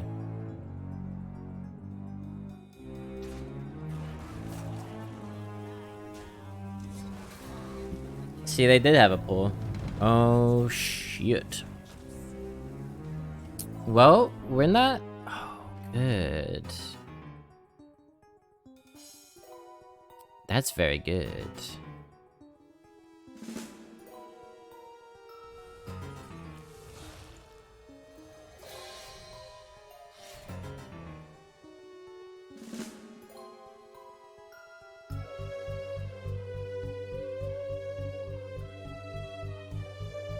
Which way do we do this? Do we want them to be at 5 health, or do we want to have a 4-2 on our board? Yeah, we didn't need that top tech to get through. We could have just used the weapon, the minion, and the hero power. And we still would have been in okay shape, but this is obviously much better.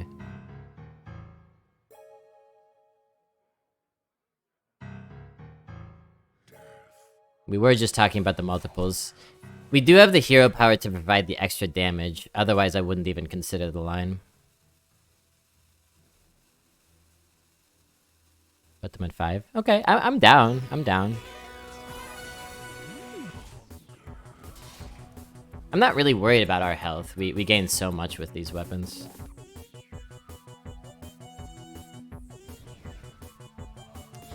Yeah. Okay. That's annoying. But, like, we're still fine, right? Or no? 3, 6, 9, 12. We're fine. We don't even need this stealth. Like, we just have so many charges. This is the whole idea of the deck. You're getting to see it in real time.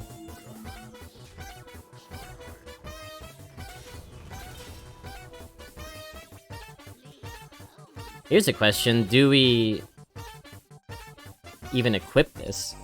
Like, what... Let's see, weapon destruction, right? Would be a reason not to equip it. They could tap, have 2 chances at weapon destruction. Also, surprise, like you say. I always like the element of surprise. The only bad thing would be if we want to, like, Corpse Explosion or City Architect next turn. I'm down to leave it. I'm down to leave it to... there are reasons to do both. There are reasons to do both, for sure. I'm down to leave it as a surprise.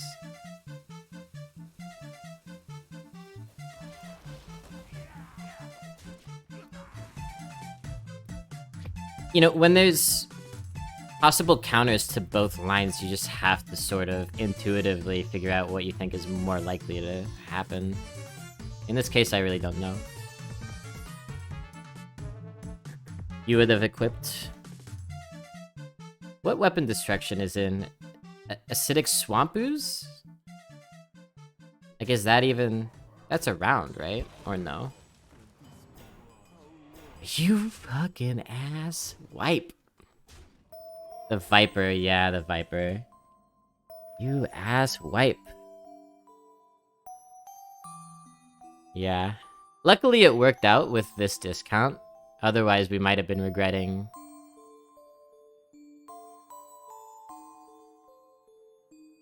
our choice. Hey, here's a question. Does anyone know the answer to this?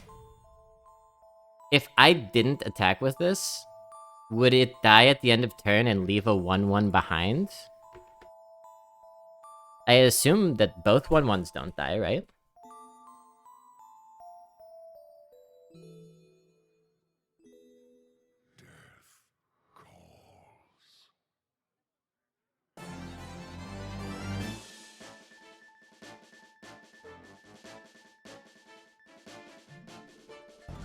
I don't think we do that, but it's just good to know. I might double hit here, kill with a weapon. We would go up to 17. They have 3, 6, 9.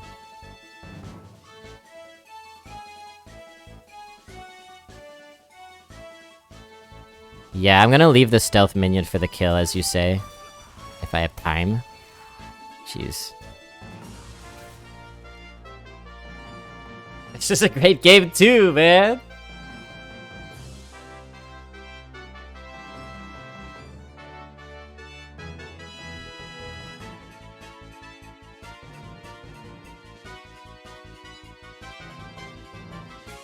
Well, I mean, you could make an argument for Malignant Horror, maybe, Ivanovic. Like, if we draw a Malignant Horror and also want to hero power, that could be a reason to equip the weapon.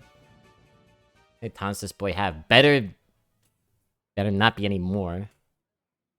And meanwhile, they're sitting over there being like, how many weapons does this boy have? Which I don't blame them for feeling that way.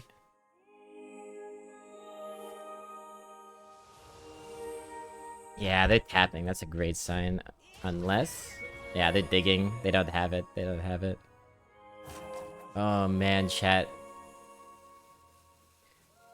Our brain is bulging. Do you feel it? It's erotic. In a totally platonic way. Chew.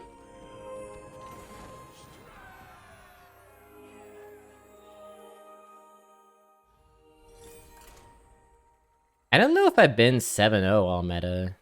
The Shaman earlier went 6-0 and then 6-1. Neurotic, yeah, that's about right.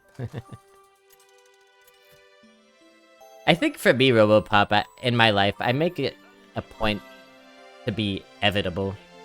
I take pride in being evitable.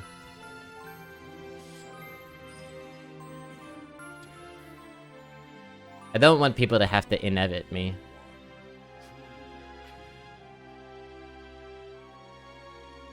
Everyone's favorite Game of Thrones character, Sansa. What do we keep here? Maybe Geist and one other thing? Or Legendary DK. Wow. Patchwork. I want to play with Patchwork. Seems fun. 2 Sneeds and a Patchwork. Why y'all are all gobbling up all the Patchworks? I mean, since the patch, I know I haven't gone 7-0. As the meta as a whole, I'm not sure. You can go away, I think.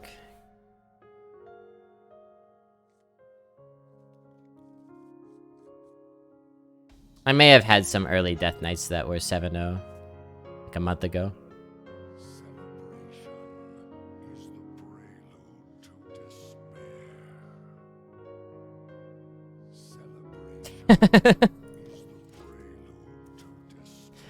You ever been to a scene party? It's kind of like this. 2 people standing in a gloomy corner saying celebration is the prelude to despair at each other. It's a good time.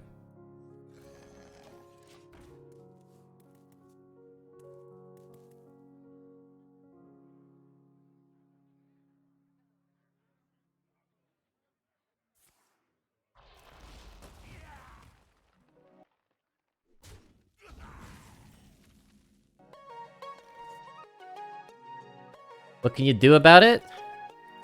Enjoy it, I guess. Probably just Marsh Drake here. This doesn't make sense. This kind of makes sense. I think I like Marsh Drake trade.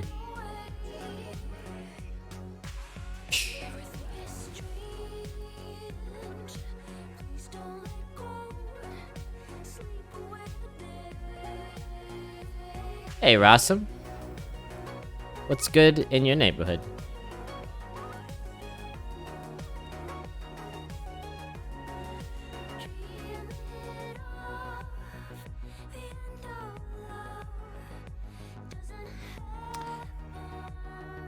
Attack flip is one option.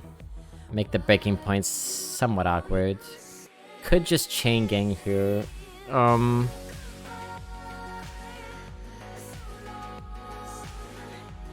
Which is a bit awkward breaking point wise, but good for protecting our 5-4.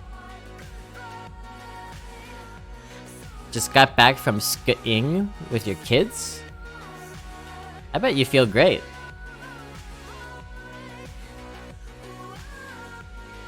Stretched and worked muscles, vigorous air. The memory of velocity. Yeah, I don't know what the play is here.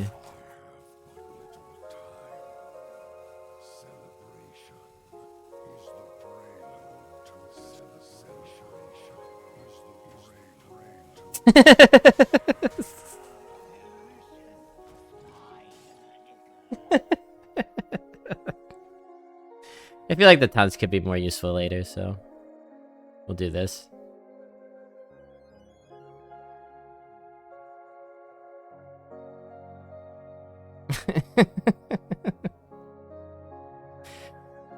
Man, when I was in college chat, I became known for my Irish exits. Do y'all know that expression? It's okay, I'm allowed to say it. I'm 1/8 Irish. So sad, just tested positive for COVID. I'm sorry to hear that, Medrix. I hope you have people who could take care of you and a place to rest and no pressing obligations. Everyone's testing positive this last week. That's what happens when people travel around. Holidays always bring the disease these last few years.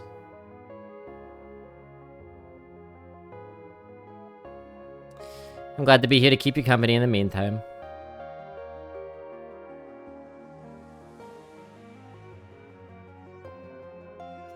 Could do like this and this. It's not that impressive. This could be actually an okay time for the chain gang, and then damn Astalor, and then we take a value trade.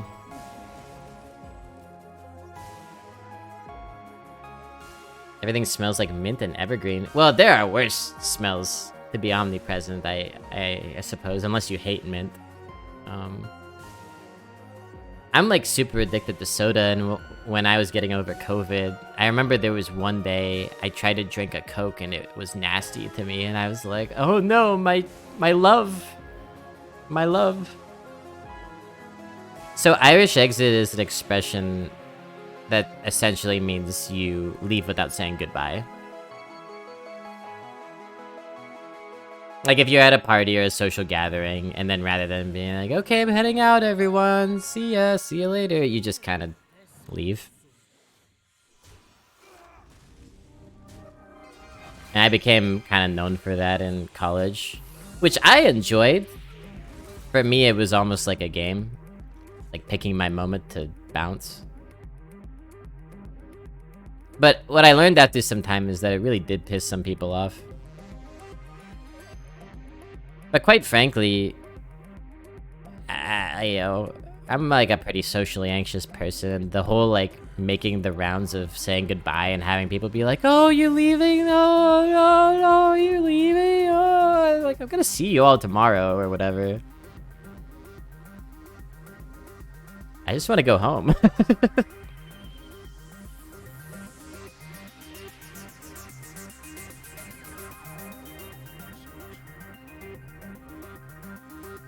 Could architect and keep going face, actually. I don't see anything else inspiring. I could, you know what? It's okay. Well, I will architect here. We have a nice opportunity for some aggression. We'll see if they have an answer.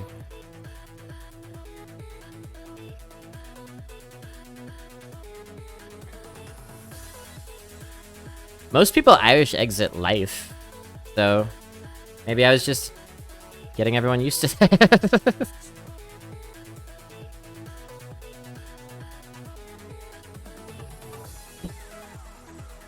Somehow I don't think that argument would have worked.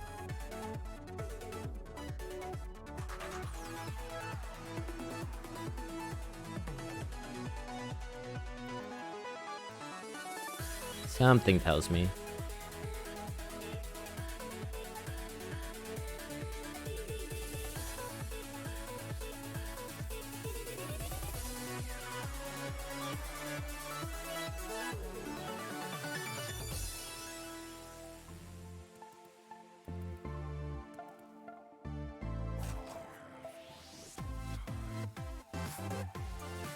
It also is something that interrupts the flow of the party.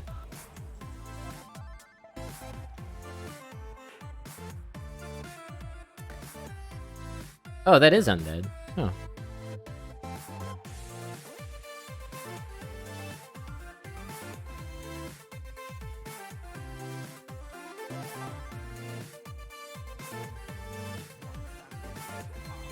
I have to get a little bit lucky.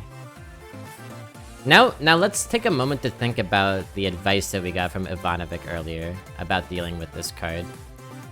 It's a different situation, but at the time Ivanovic was talking about how adding another minion to the boards reduces the likelihood that it hits prime targets like this 4/4, but it also reduces the likelihood that it hits face, which you want it to hit face. In this case, we have a lot more minions on the board, so it's already unlikely to hit face. I think we can add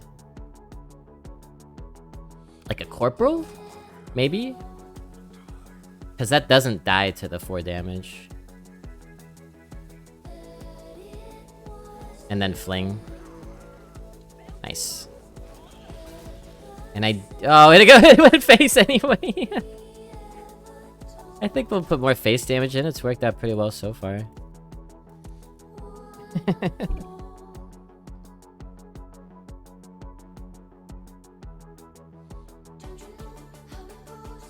Won the coin flip. Either it goes face or it don't.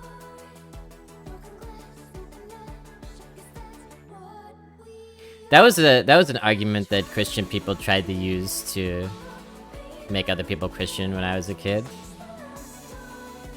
Like some people would be like, well, you know, maybe you're right. Maybe God doesn't exist. But are you really gonna risk your immortal soul on a coin toss? Almost like a threat.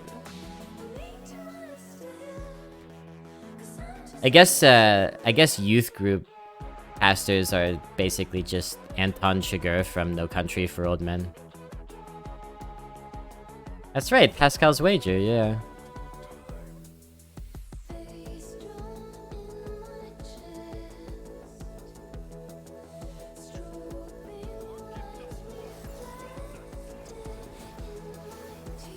Still a few turns until they can use their big guy.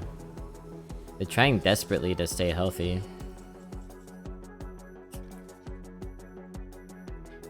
Interesting. 5, 9, 12, 16, 18, and they're at 24. So we could potentially deal 19 and put them to 5.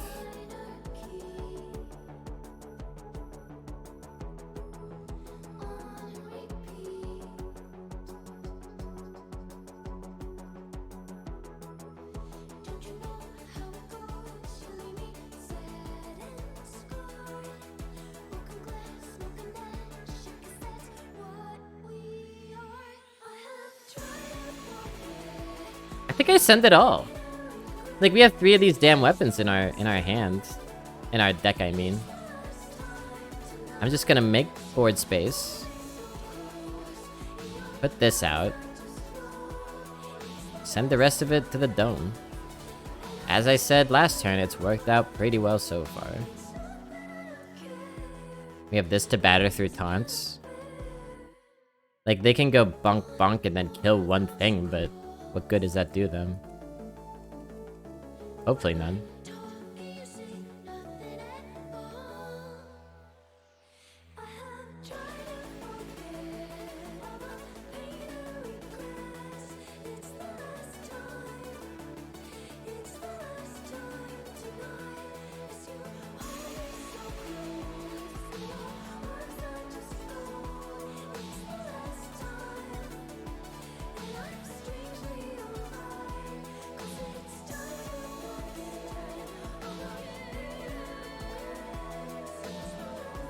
We've given them much to think about.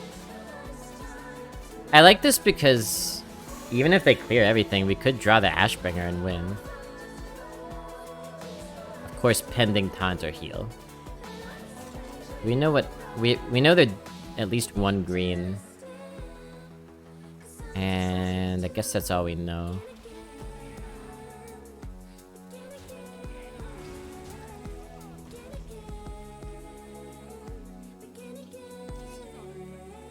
Yeah, not gonna do it for you. Not gonna be good enough.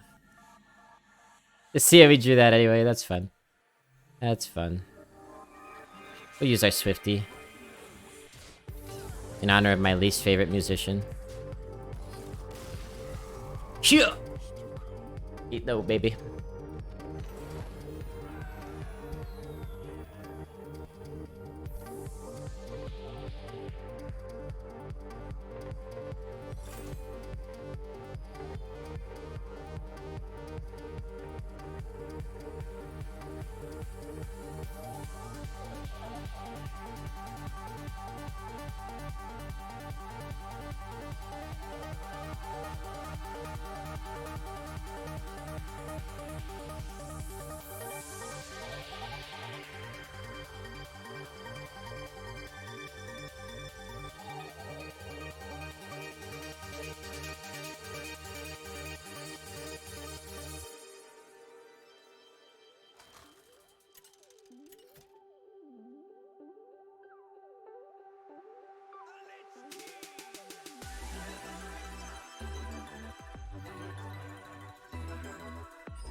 Desoniator. Skeletal Sidekick. I don't think we really need that. The Corporal's very good though, especially against Hunter. 8-0 Hunter. I wonder what this is all about. You make it look so easy. Thanks, Silkworm. Couldn't do it without y'all.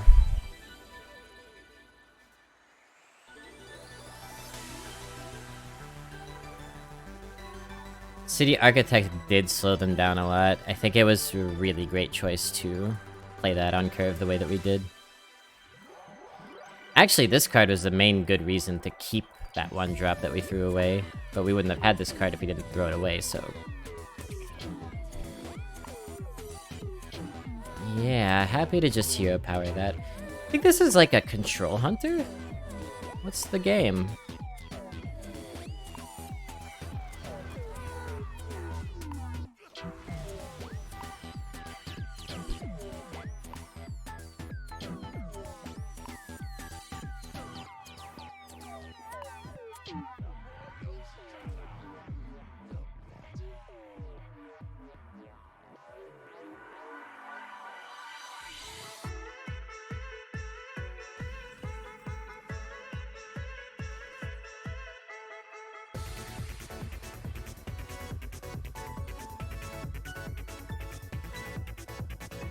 I don't think I'm that interested in trading the 2-4 down.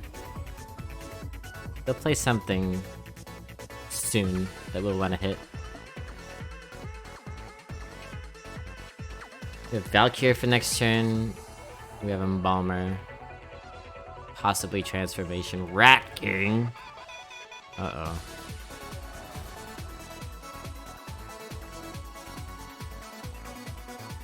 Uh-oh.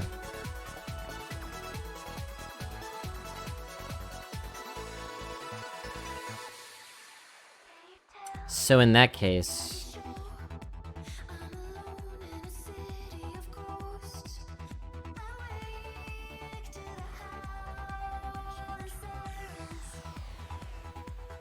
In that case, we want to do... We want to make sure we get this order right.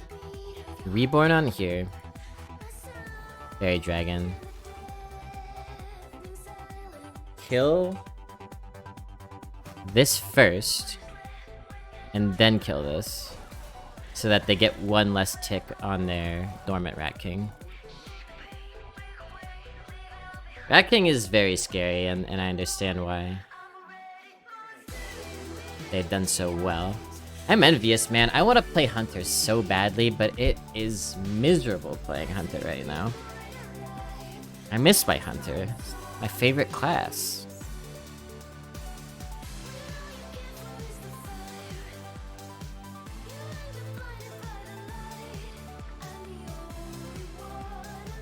Yeah, we're in a pretty strong position here, I think, still.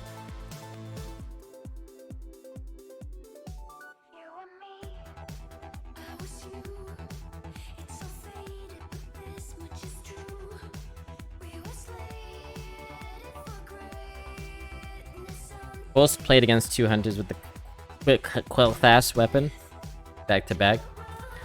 Yeah, I guess, you know...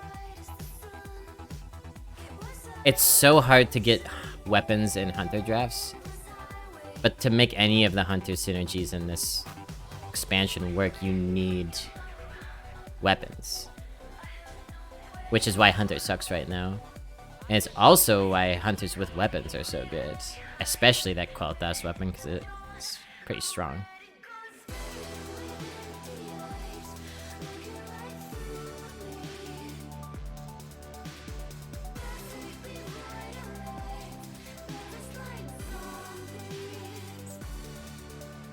Well, we could just do... We could just do this and be pretty happy with it, I think. We have enough to copy, and then enough to copy again next turn.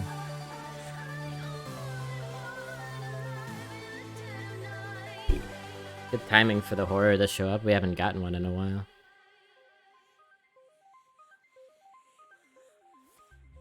Correct me if I'm wrong on any of the details, chat, but it's a 6 mana 4/2 legendary weapon that buffs every minion on your board, in your hand, and in your deck by +1/+1. It has, like I said, 2 swings.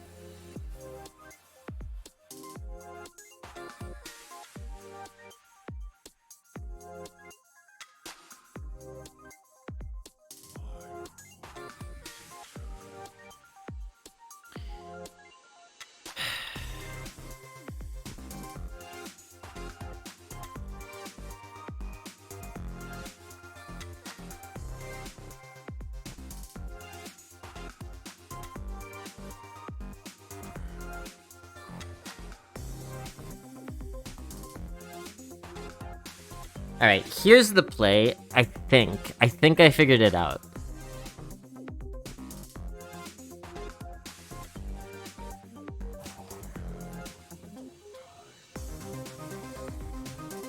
Bear with me.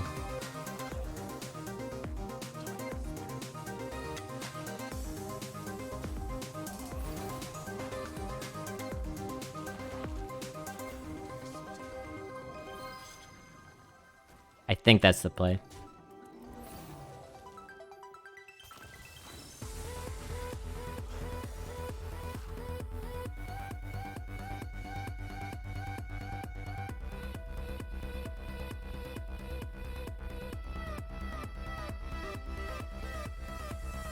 Ashbringer by itself made for some really awkward breaking points if you also intend to kill the Leokk.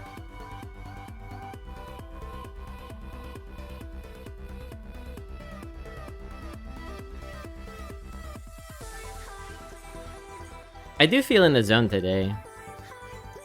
It's been nice. Back in the saddle, chat.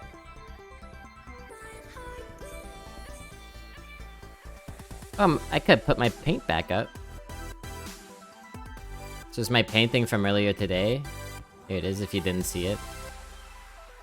Lobby's New Year Eve ritual.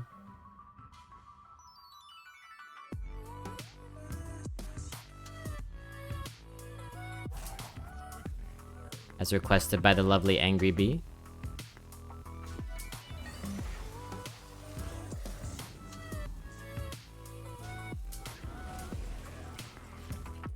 Thank you. I thought it turned out well.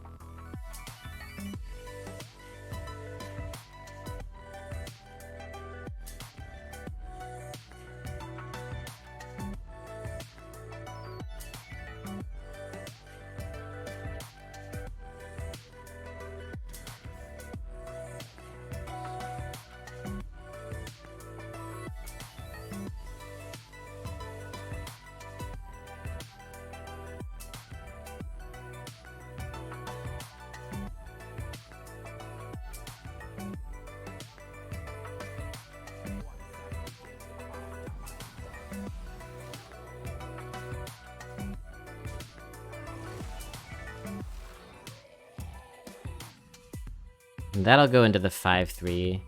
I suppose first... Here's an interesting question. We could send the 5-4 into the 2-2. To save health on the thing that's about to get copied. Or we could just copy the damn thing and not care about its health because it's got reborn either way and get more face damage. And I'm into this idea of beginning to really think about face damage here.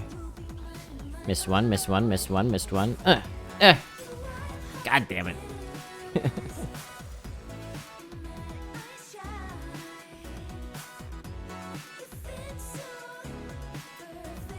Good job with the lettering, it's difficult with a mouse. Thank you for noticing, Robopop. It's a skill I have painstakingly cultivated after these last 2 years. Or over the course of them. So sweet that you noticed. Have I saved this already? I have, okay, good.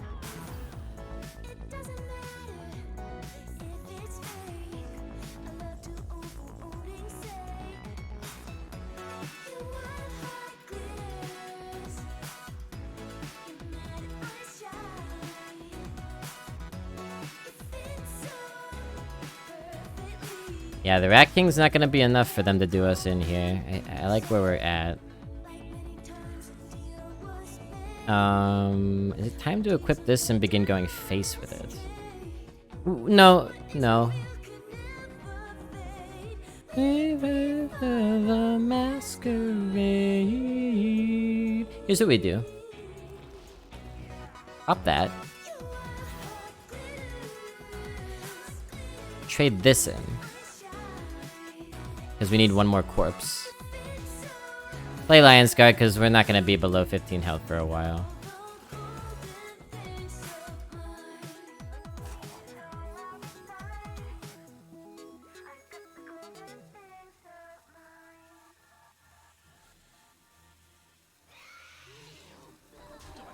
I guess we'll put the Creeper out. Against Hunter, If we were against some different class, like a Death Knight, I might have held the Creeper. But against Hunter, I think it's fine.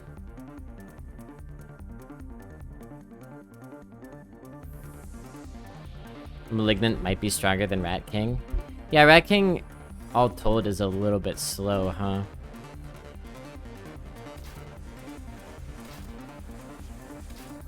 I want to bash this guy's face. Or Acolytes of Death in your deck? What are the odds? I'm sure somebody who isn't named Video Blobby could do that math for you. Healing?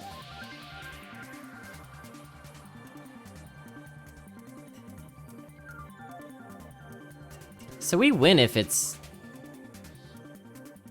anything but explosive.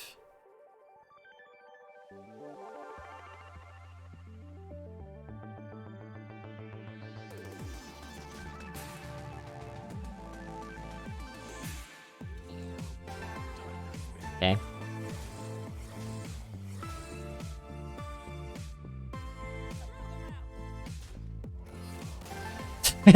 Good bluff. It was a good bluff. It gave me pause.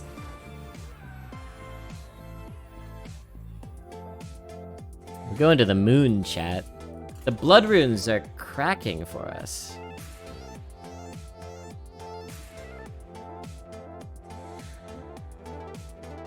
Oh, someone actually did that math. Damn.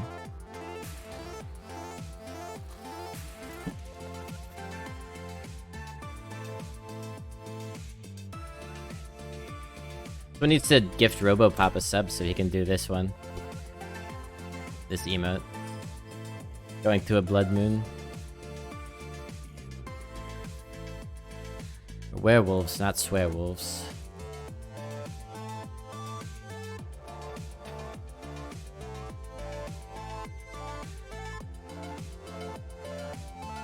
Oh, you have a sub. Never mind.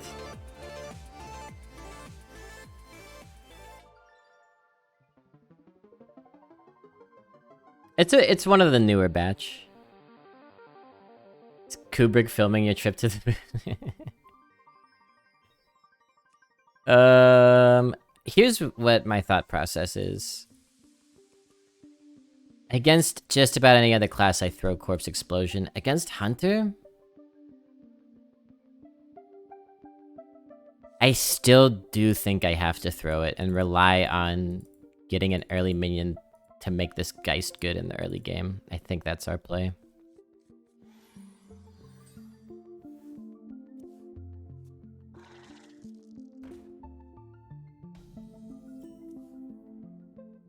A rare instance when I'm pretty thrilled to coin a hero power, but it actually happens sometimes in Death Knight that that's your best play. The beauty of it is that it makes this a 3-4 next turn, and then we can give it Reborn if we want to. We're off to the races.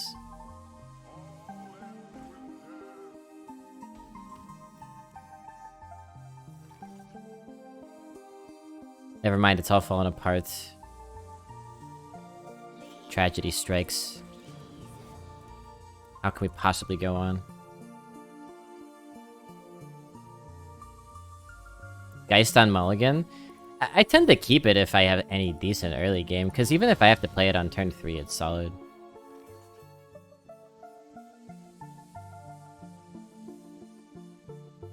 It's fine, we just play Vizier here.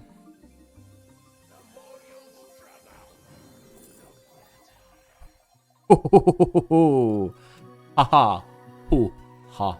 Ooh. Take Fury, right?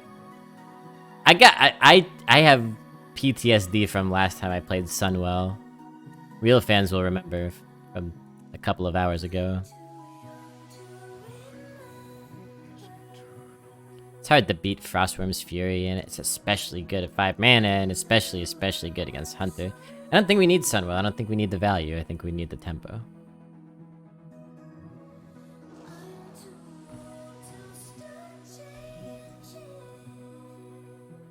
How are we facing Hunters with goddamn Night Prowlers at 9-0? Have we broken the Matrix?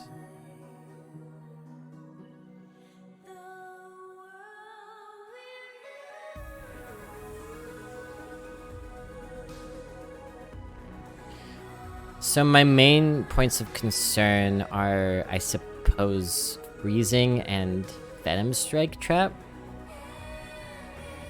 It was from Web Spinner. Oh, I see. That makes sense.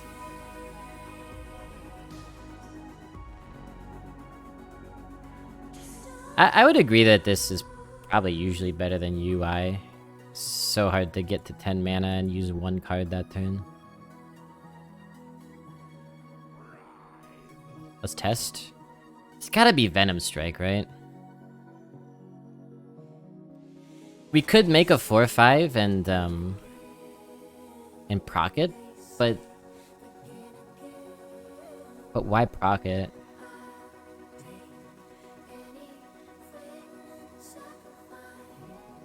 Other than that, we may have to at some point eventually anyway.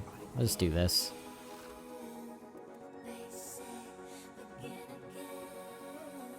I want to be able to deal with it when I choose to proc it.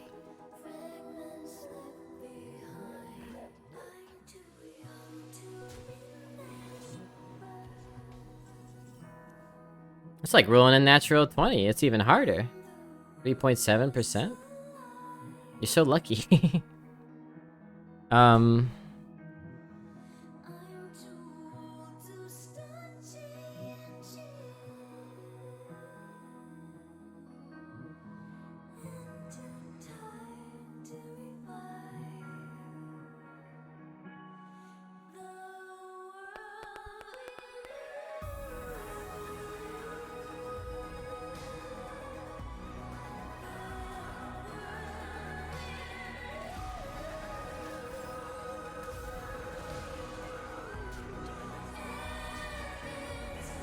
It's really good tempo.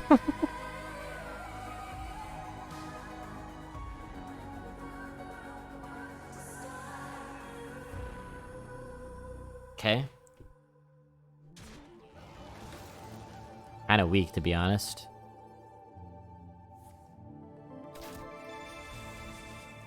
They're not even giving us a chance to proc the secret here. Okay, Malignant is not ready. I'm happy with the Sunborn, I think. Quite happy.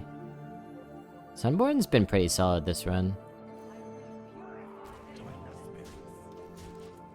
Respectable card. The Undead tag definitely makes it desirable to draft. Yeah, now we have to... Now we have to do some work. Work, work, work, work, work. And I think that work...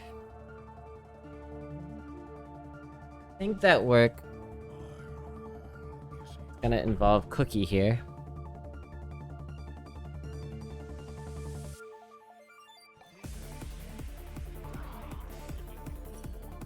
Venom Strike Trap? What the hell? Where the heck did that come from?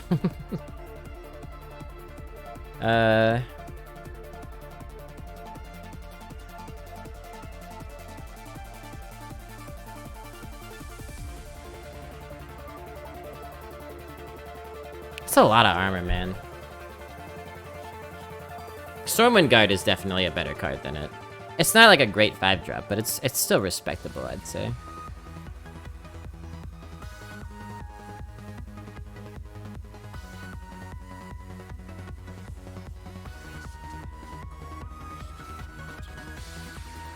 I don't know if this is the right choice, but I do kind of want to keep the pressure up. Maybe you're supposed to value trade that 3/5. Is the mana cheat that good?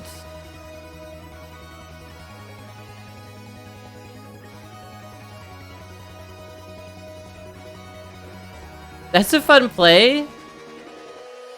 Double mana cheat? Alright, I should have traded it down. That's fair. Another one. Oh, right, because of the spell. That's how it works. Maybe a hero attacks a minion. Huh. I don't want to mess with the possibility that they might have a candle shot. I kind of figured it would be another Venom Strike, but... So the question now is, like...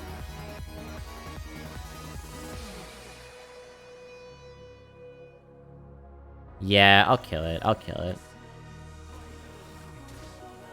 Feels like such a waste, but... We're just trying to control the situation as much as we can.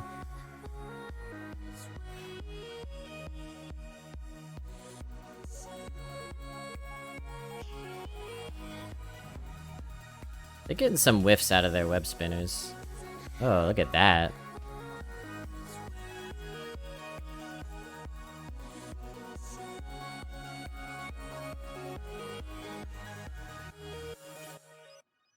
Yeah, funny, right?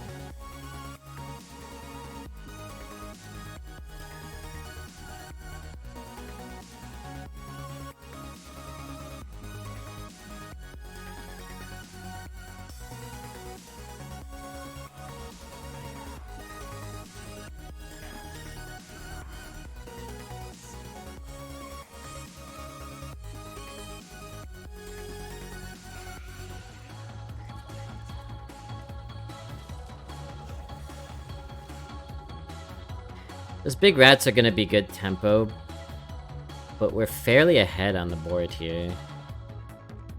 I guess board buffs or beast synergies are kind of scary.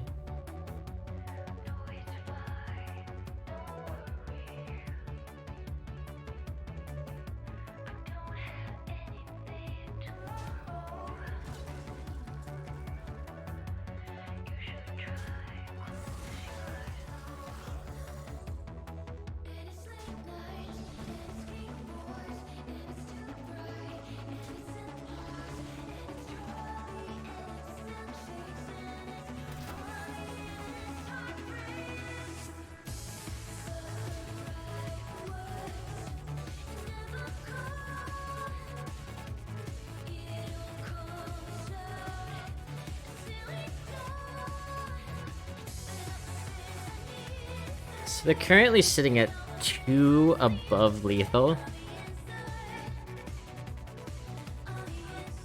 Which means we do need to do trading, like significant trading here.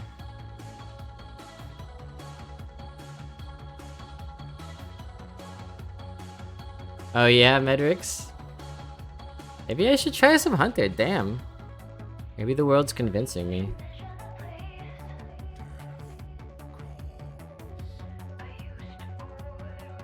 What's the most efficient way to do this? Kill that. Kill that, leave him with 10, 30, 40, 50, 16. Don't like that. 3, 4, 5, and then...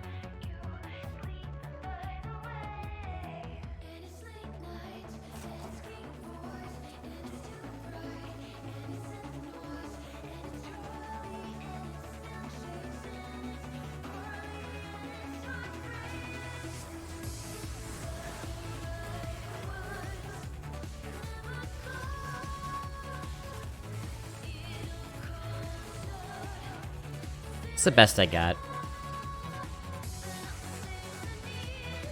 And I kind of didn't want to copy this. I kind of wanted to save the corpses, so I think that's correct-ish.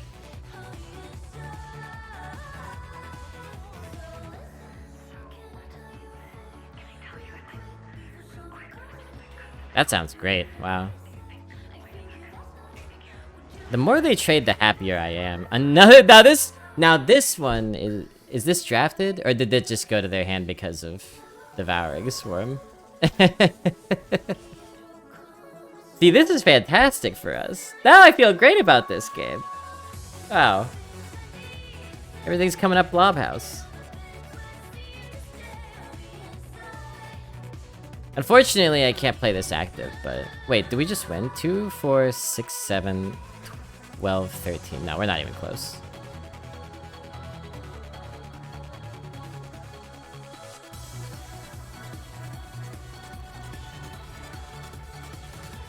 Our weapons were hiding.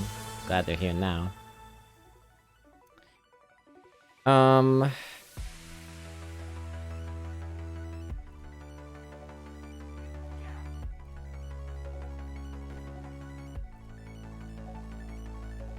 Need some board space, huh? Maybe face is still a place.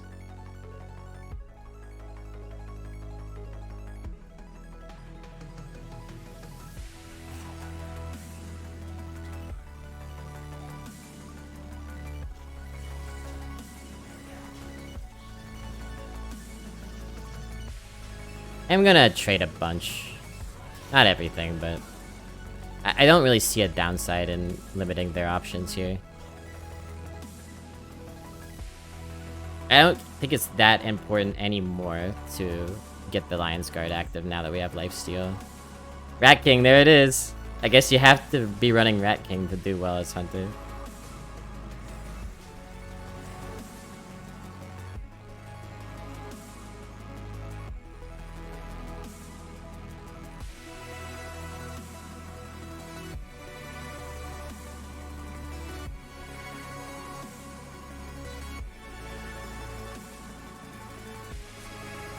At this point, I'm just gonna wail on him, though. I don't really care what you do with your rat.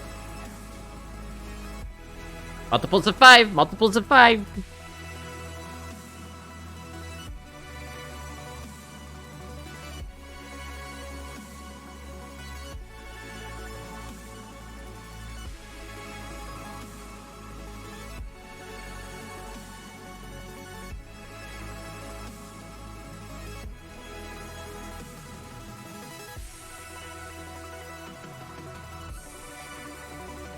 What's up, you taupe? Hoo-wee! Now, we don't have to... Don't say it yet. I don't want to hear anyone say it. Opponent had a cool deck and they played well. I love losing to high win hunters.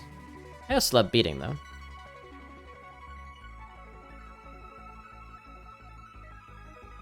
But...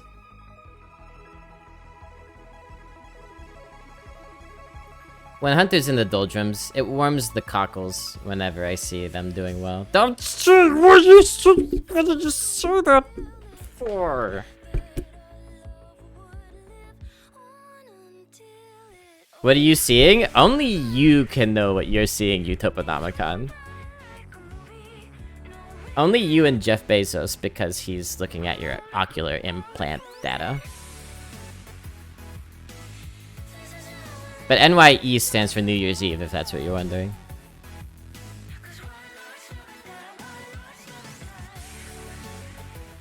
Okay, thanks, Veritas.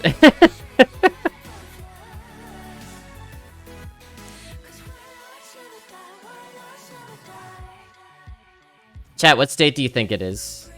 What state? I'm gonna say...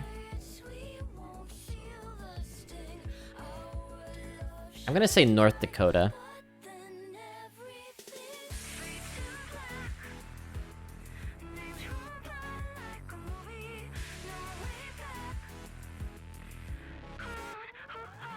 Ohio? There's one or two things to do in Ohio. Watch the Drew Carey show, for example. The sidekick rears its head again. Do we keep it?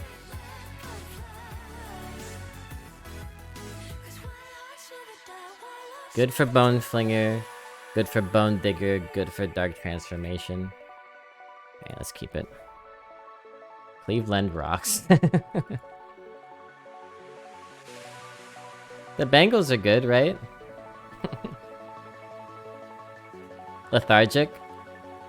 That's one of those former Soviet bloc states, right?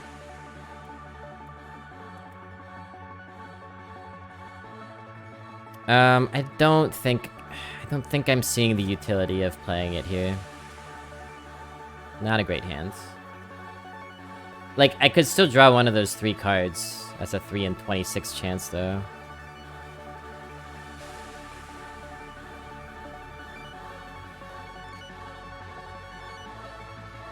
Already the misplays are piling up. Yes! Oh, having a 2-drop here feels so good.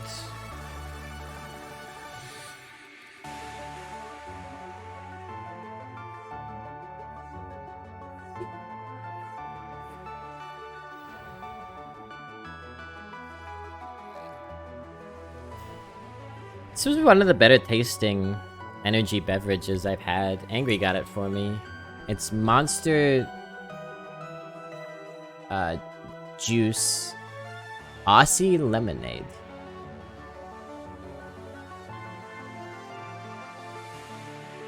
It's like an octopus and stuff on it.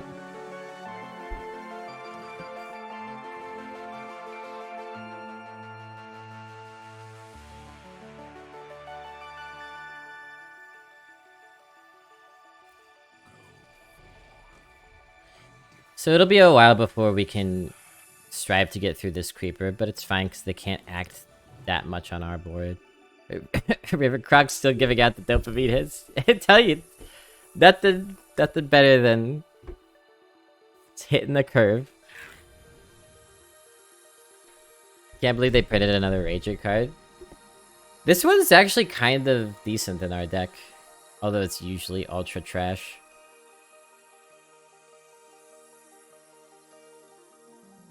So we could choose to get through now.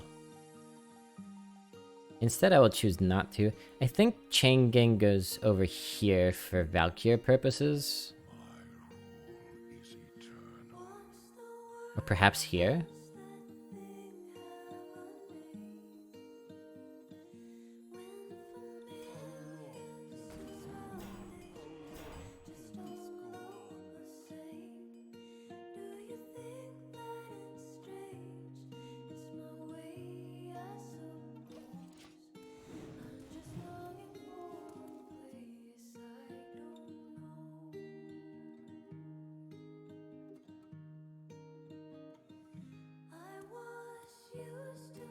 I also like it whenever any cards just say die on them. That's always funny. Spell damage. I'm alarmed. Okay, that's fine.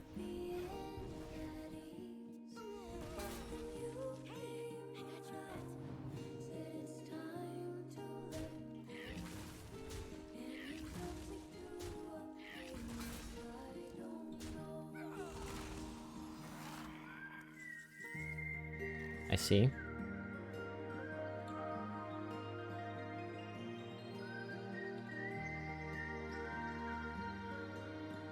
It looks to me like the weapon is gonna be going into the creeper next turn. It's been an interesting Cold War of a game here. My hand has not been great, not some of our better cards. But we're hanging with them so far. This is gonna be a tough one to win against Warlock Tap. We're gonna need to draw well.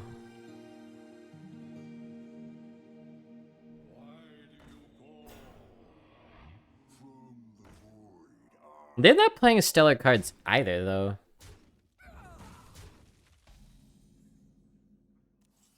Oh. There's a fly in here. I didn't know if it was a fly or if I'd just been looking at screens for too long. It's a big one, too. That makes me anxious. Dude. Oh no, my focus! Maybe if I turn the big light on it.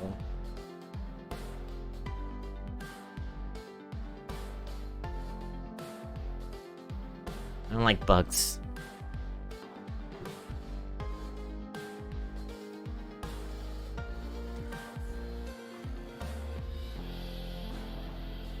I'm just whipping around here, man. Get a life.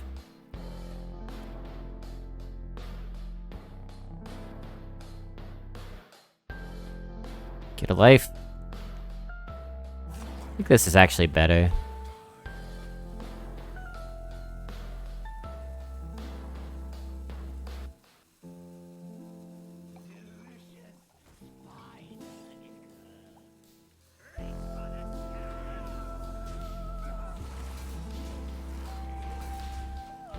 Because it gets a 4/4 on board, lets the weapon be a surprise.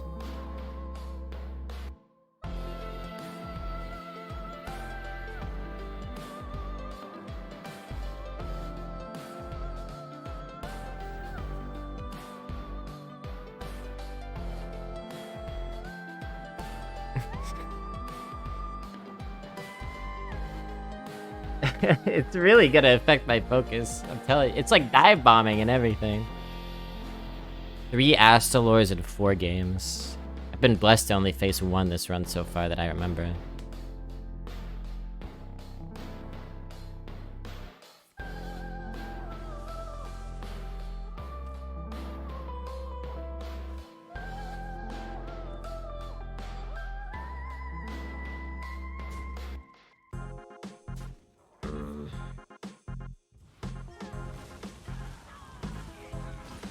What happened?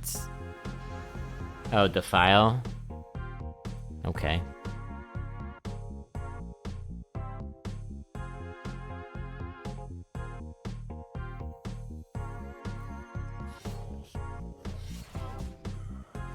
Yeah, it's pretty much like that.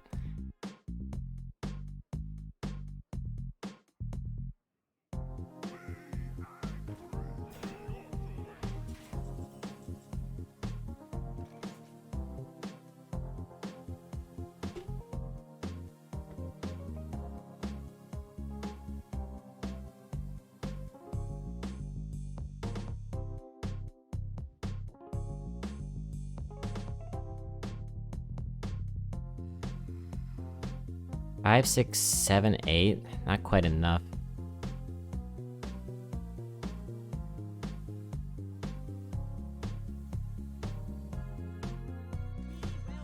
So I guess we just do this, even though the breaking point's pretty crummy.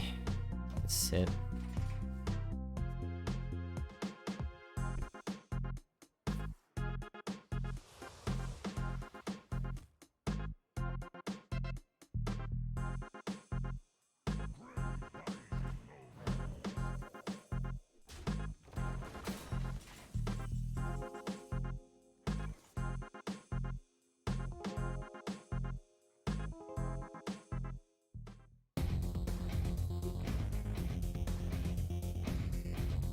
Well, that's a bummer. And we keep drawing all of our worst cards, like literally all the... I'm sure Marshdrake is gonna be next. So, I'm kind of at a loss here for how to continue this. Maybe just something like this.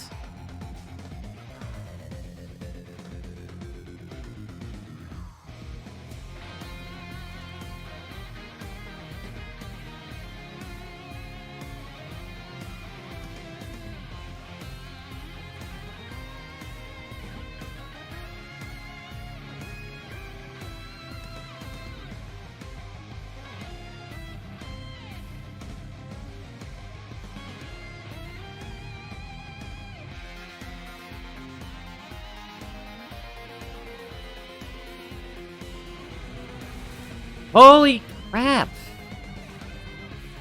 Should trade more in, I guess. Man, I'm making all the wrong calls this game. It's so sad. I wanted to do the thing. Now I won't do the thing. Tragic, really.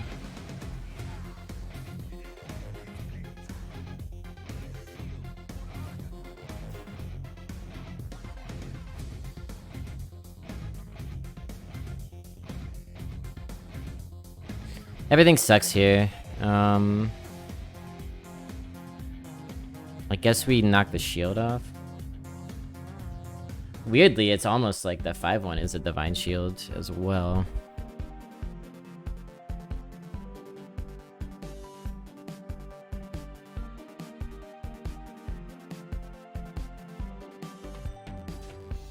Don't know. Trying to think of how we could stay in this. If we find Corpse Explosion, maybe. Ready to fight for a better future?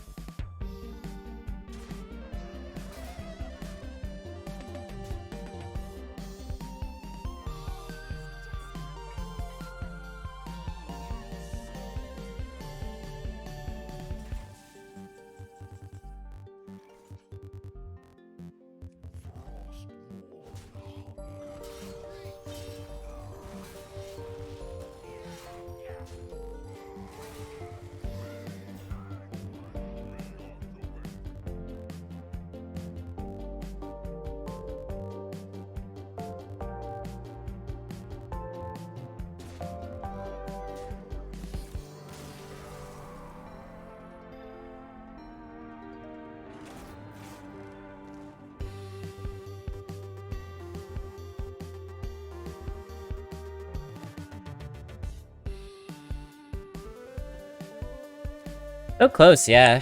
I can say it now because it's impossible, but I kind of wanted the 12-0, my first 12-0 with Death Knight. But, that was a tough Warlock, man. They had all the goods. Get the hell out of here! Wait.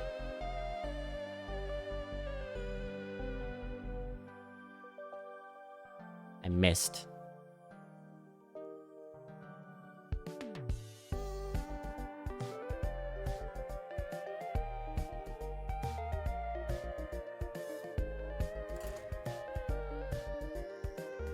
How did it even get in here? It's a big fly. I guess it came under my door? Not like my windows are open.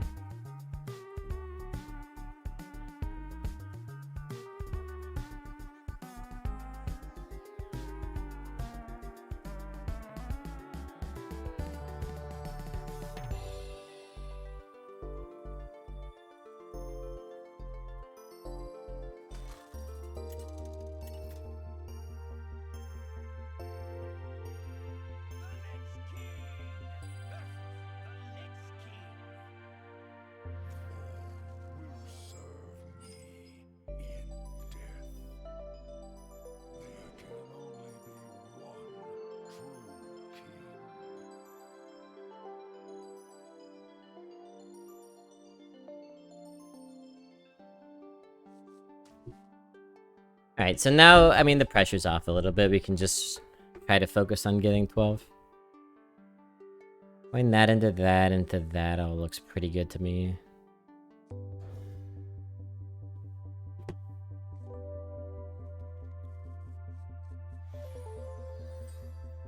You went 11-0 to 11-3 as DK? Damn. Damn. Definitely happens. I guess if they don't play something for us to run that into to die, we can't actually do much next turn.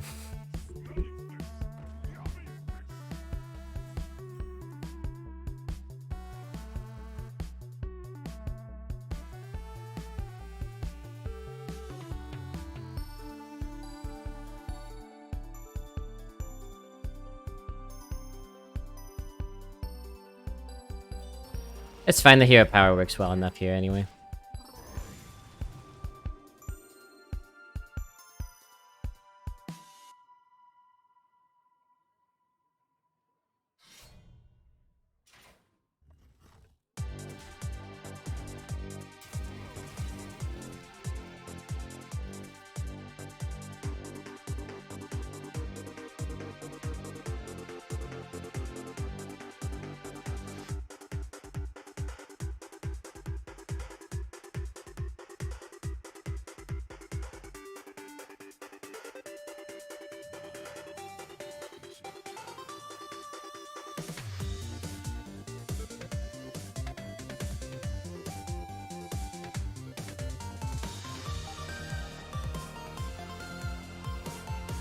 Oh, graveyard shift?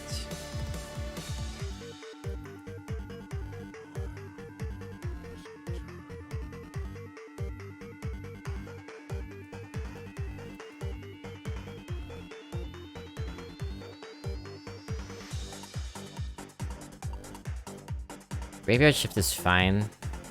I guess more likely to get Malignant off if we do graveyard shift.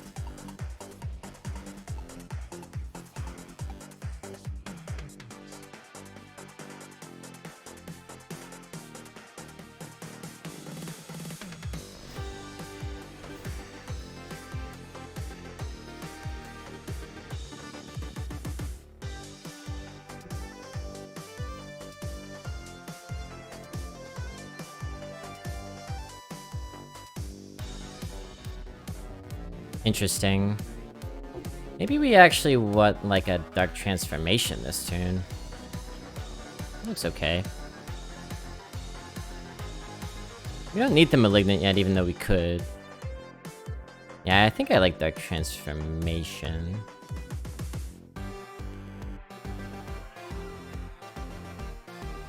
It's clean, yeah.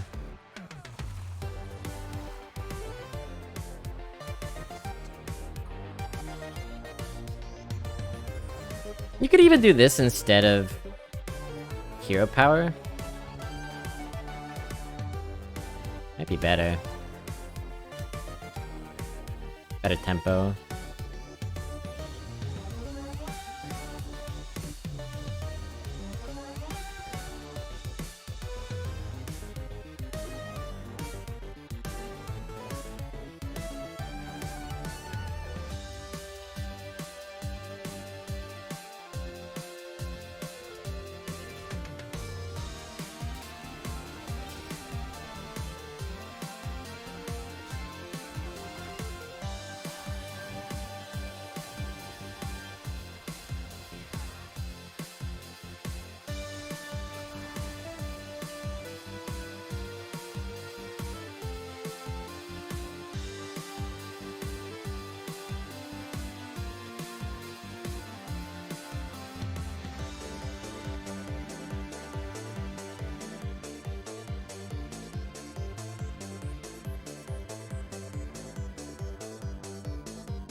What has the most impact?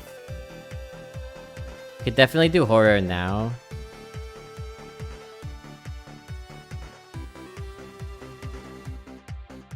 I don't know if we'd be able to get enough corpses back next turn to horror again. We maybe could if we like embalm a hero power.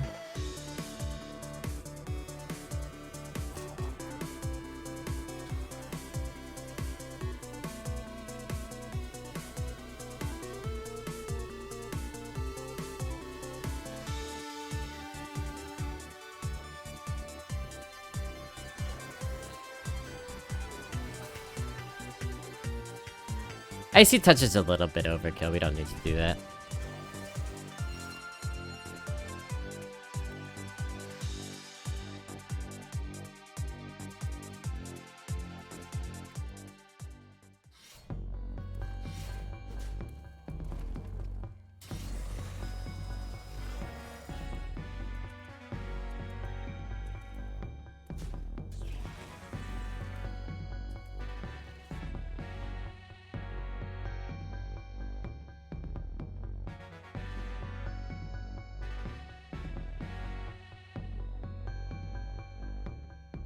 So, oh, okay. Alright, I think we start here.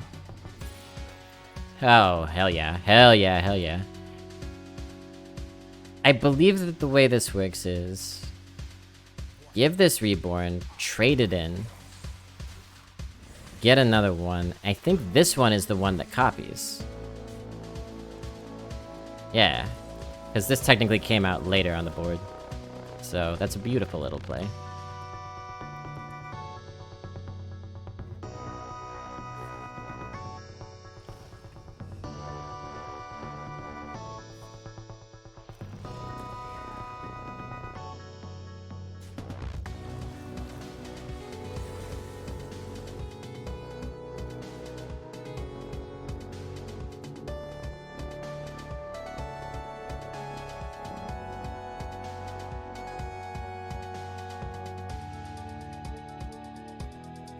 What did you do to me now? Blood boil. Oh no. Interesting. Very interesting. And I'm not really sure what to do about it. They took themselves up pretty good here. No use for this, or... I mean, I guess we could play this, but... I actually think the only thing to do is just equip the weapon and...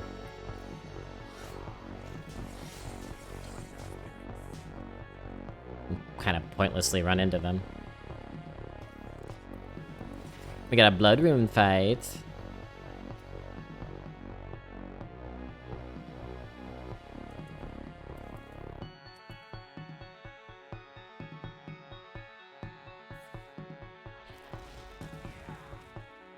Scourge will be good to us.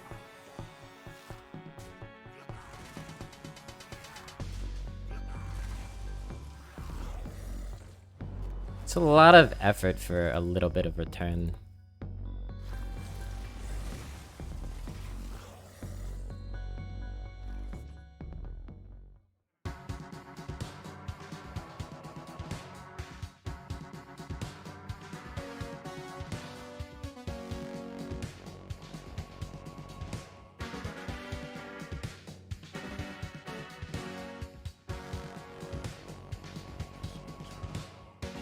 You think Scourge here? We could also make Horror a little bigger. It's probably not really worth it, huh?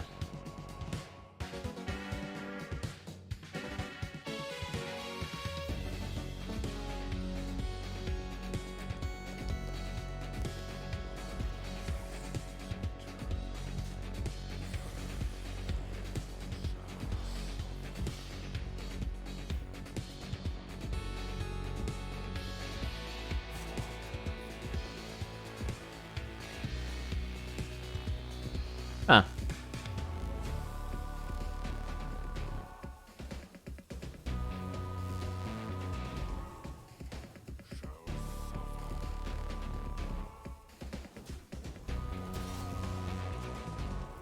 We'll see what happens.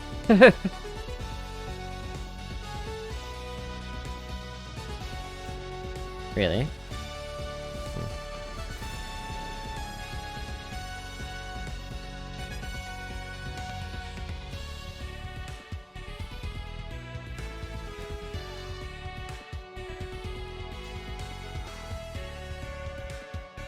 Not a great Scourge, but still strong. Yeah.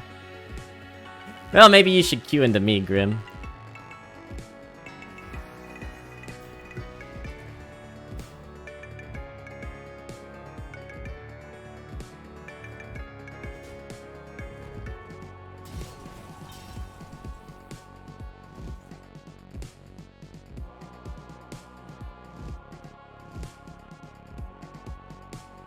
How are we so lacking plays?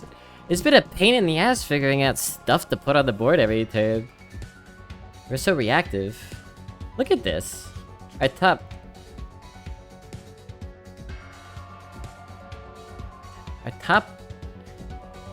like 11 cards. Although we did draw a Malignant and we drew an Ashborn, so that's not exactly... But still... Anyway, we're still in a good position. Like you say, they do need refill, and they might not have it. I might use this. No, I could just use a Sidekick.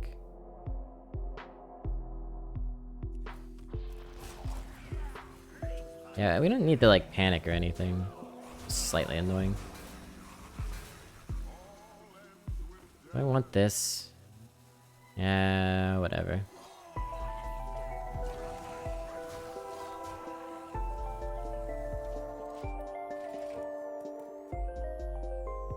Maybe we should have held the Scourge. I don't know what good it does us, though. Yeah, they don't have much.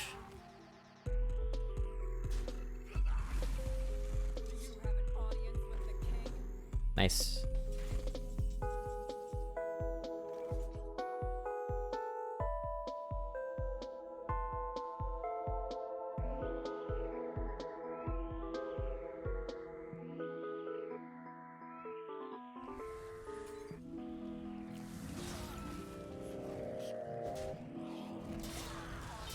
I'm really gonna control them here. I almost attacked with this. I think I do not want to. Do I want to, though? I think I don't.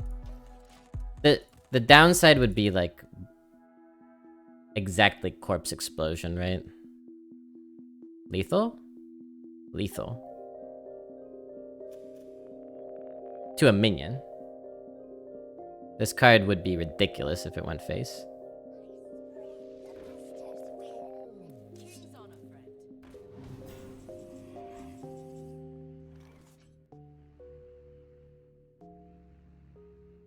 This has got to be lethal, though, right? You had it with Icy. You know, I don't think you're right, but I also don't care enough to check. The Streamer's Dilemma. They're at 14 health. I don't know how we could have had lethal.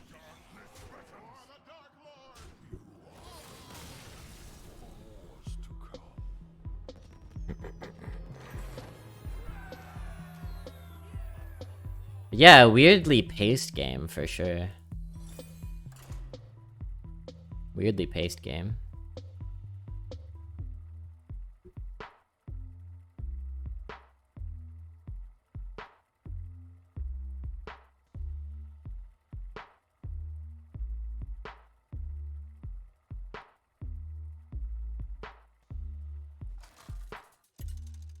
Final boss for the second time in one day. How nice.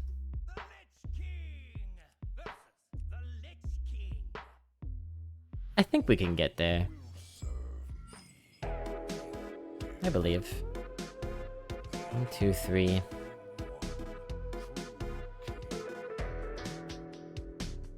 Even if we don't play this on 1, it might be nice to slide it in conjunction with the graveyard shift, so I'll keep it around.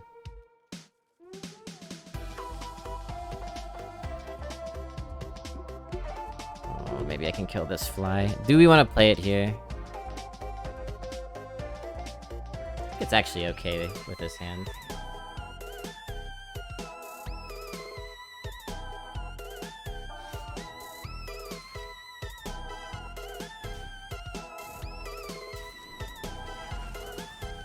God damn it! They used the weapon charge? Okay.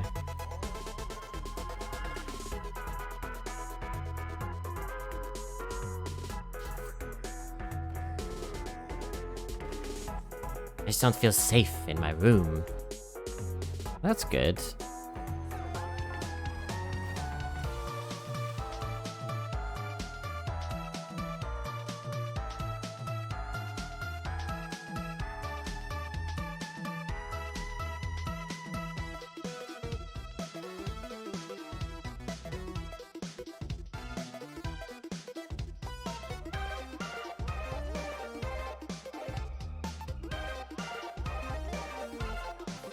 Early Sentinel? Oh, what a treat.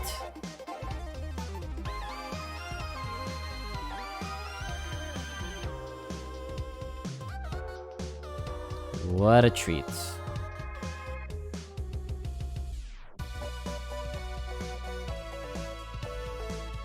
Can we just run this in?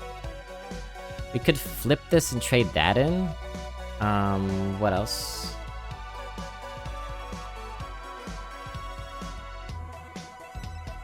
Yeah!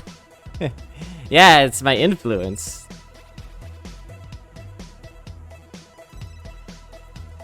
It's Blobby's influence. You could touche, trade... shift?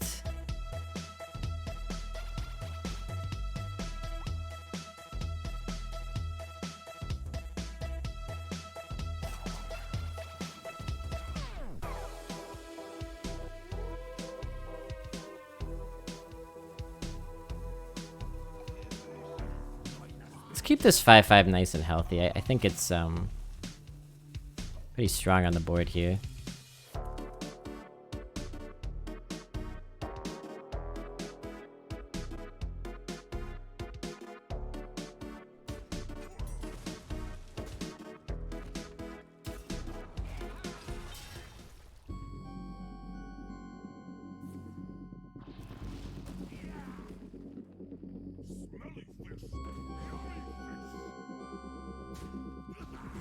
Final boss, baby.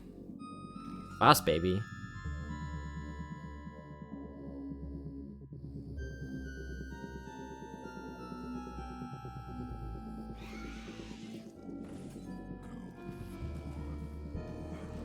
We've been playing very efficiently. We are in danger of running out of stuff. This is something we can leverage, though, over grand amounts of time. Oh my god. They did it. The absolute bastards did it. That actually is horrible for us. They had just enough corpses to clear that board. Ugh. Damn. Yeah, I kind of don't think we can win from here. That was a huge explosion. They're like us. I see you, see me.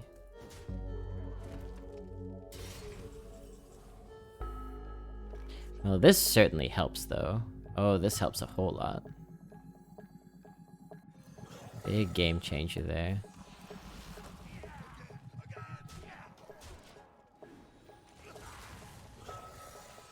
And they went face rather than killing our 3/3, huh? That's a choice. They must have 3 weapons like we do.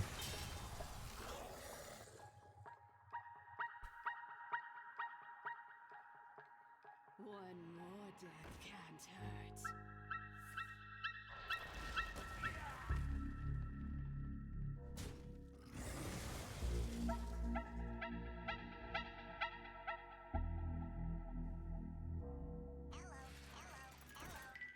Okay.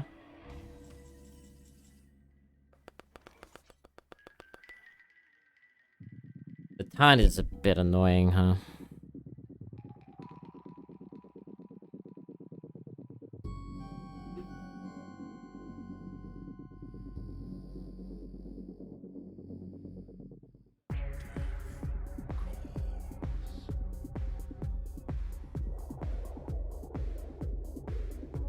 Like, I kind of have to decide between a horrible tempo play and a horrible value play.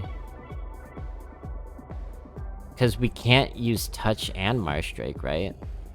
I don't know, I gotta think about this.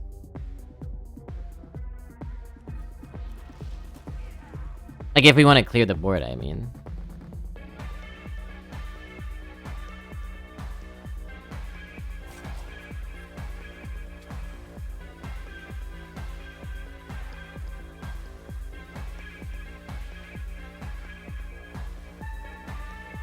I guess we'll let them have value. I think tempo's more important here.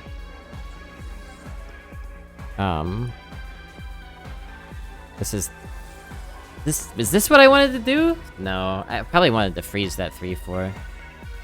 Yeah, that was all wrong. I was trying to figure out a full clear. It's okay. It's been a long stream. Definitely getting a bit brain melty.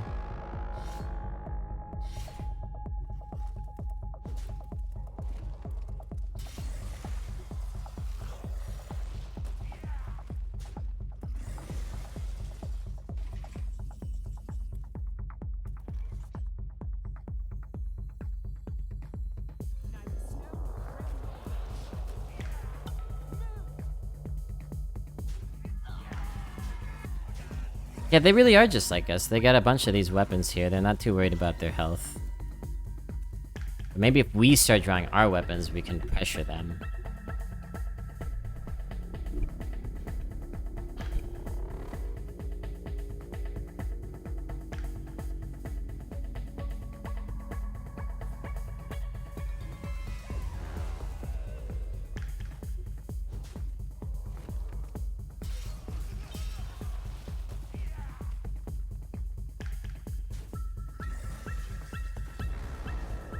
Oh, I see. That's fancy. Very fancy. Hahaha, joke's on you.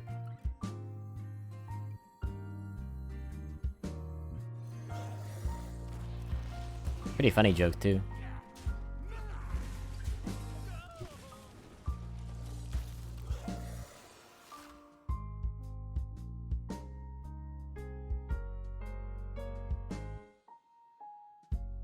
I mean, geez, if this doesn't illustrate the power of the horror, I don't know what does. So it sure felt like we were out of it, and now they're struggling to keep up still. Their hand was small, it turns out. Look at this. Ow.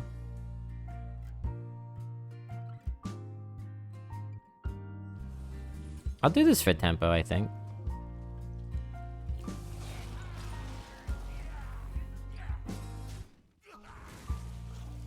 And we can safely do a double copy here. And have corpses to spare. So this and this are the newcomers. Meaning the priority goes boom, boom, boom, boom. Let's remember that. Oh! We beat our mirror! We beat Bizarro Blobby. What a great way to end. That was awesome. I think we know what gets the MVP here. Let's be real. But we'll look just to do our due diligence. None of these really did much. The Corpo was great. Embalmer was fantastic. Harsh Drake 2022. The Vizier got us Scourge that one game. Was that the game we lost? Rager was okay. Never really loved to see it in your hand, but... There was that one time it got pulled out of our deck. That was fun. Friendly Bartender for turning up on 2. Craigasm. It's just all about the horror, I think. Corpse Explosion didn't actually do much either. I was pretty excited about it, but we tended to be ahead on the board. And look, the Ashbringer is definitely a candidate for MVP as well. But I think overall, definitely Malignant. Maligma. Happy Ghoul. Did we ever play it for free? I think we got it for free one time, right? Which is fewer than I was expecting. Alright. Malignant Horror. Let's golden that junk. 12 and 1. Hog. Yeah, crafting it golden for sure.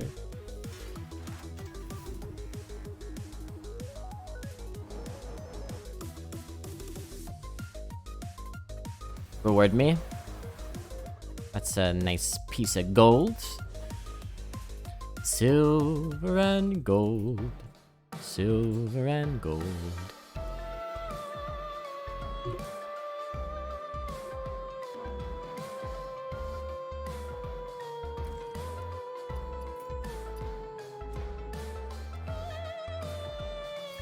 Now I need to go chase this fly around, chat. Look at that guy, what a creep. He looks a little bit like Grundlefly. Like a Cronenberg fly. I wish you could make actual gold with this game, damn.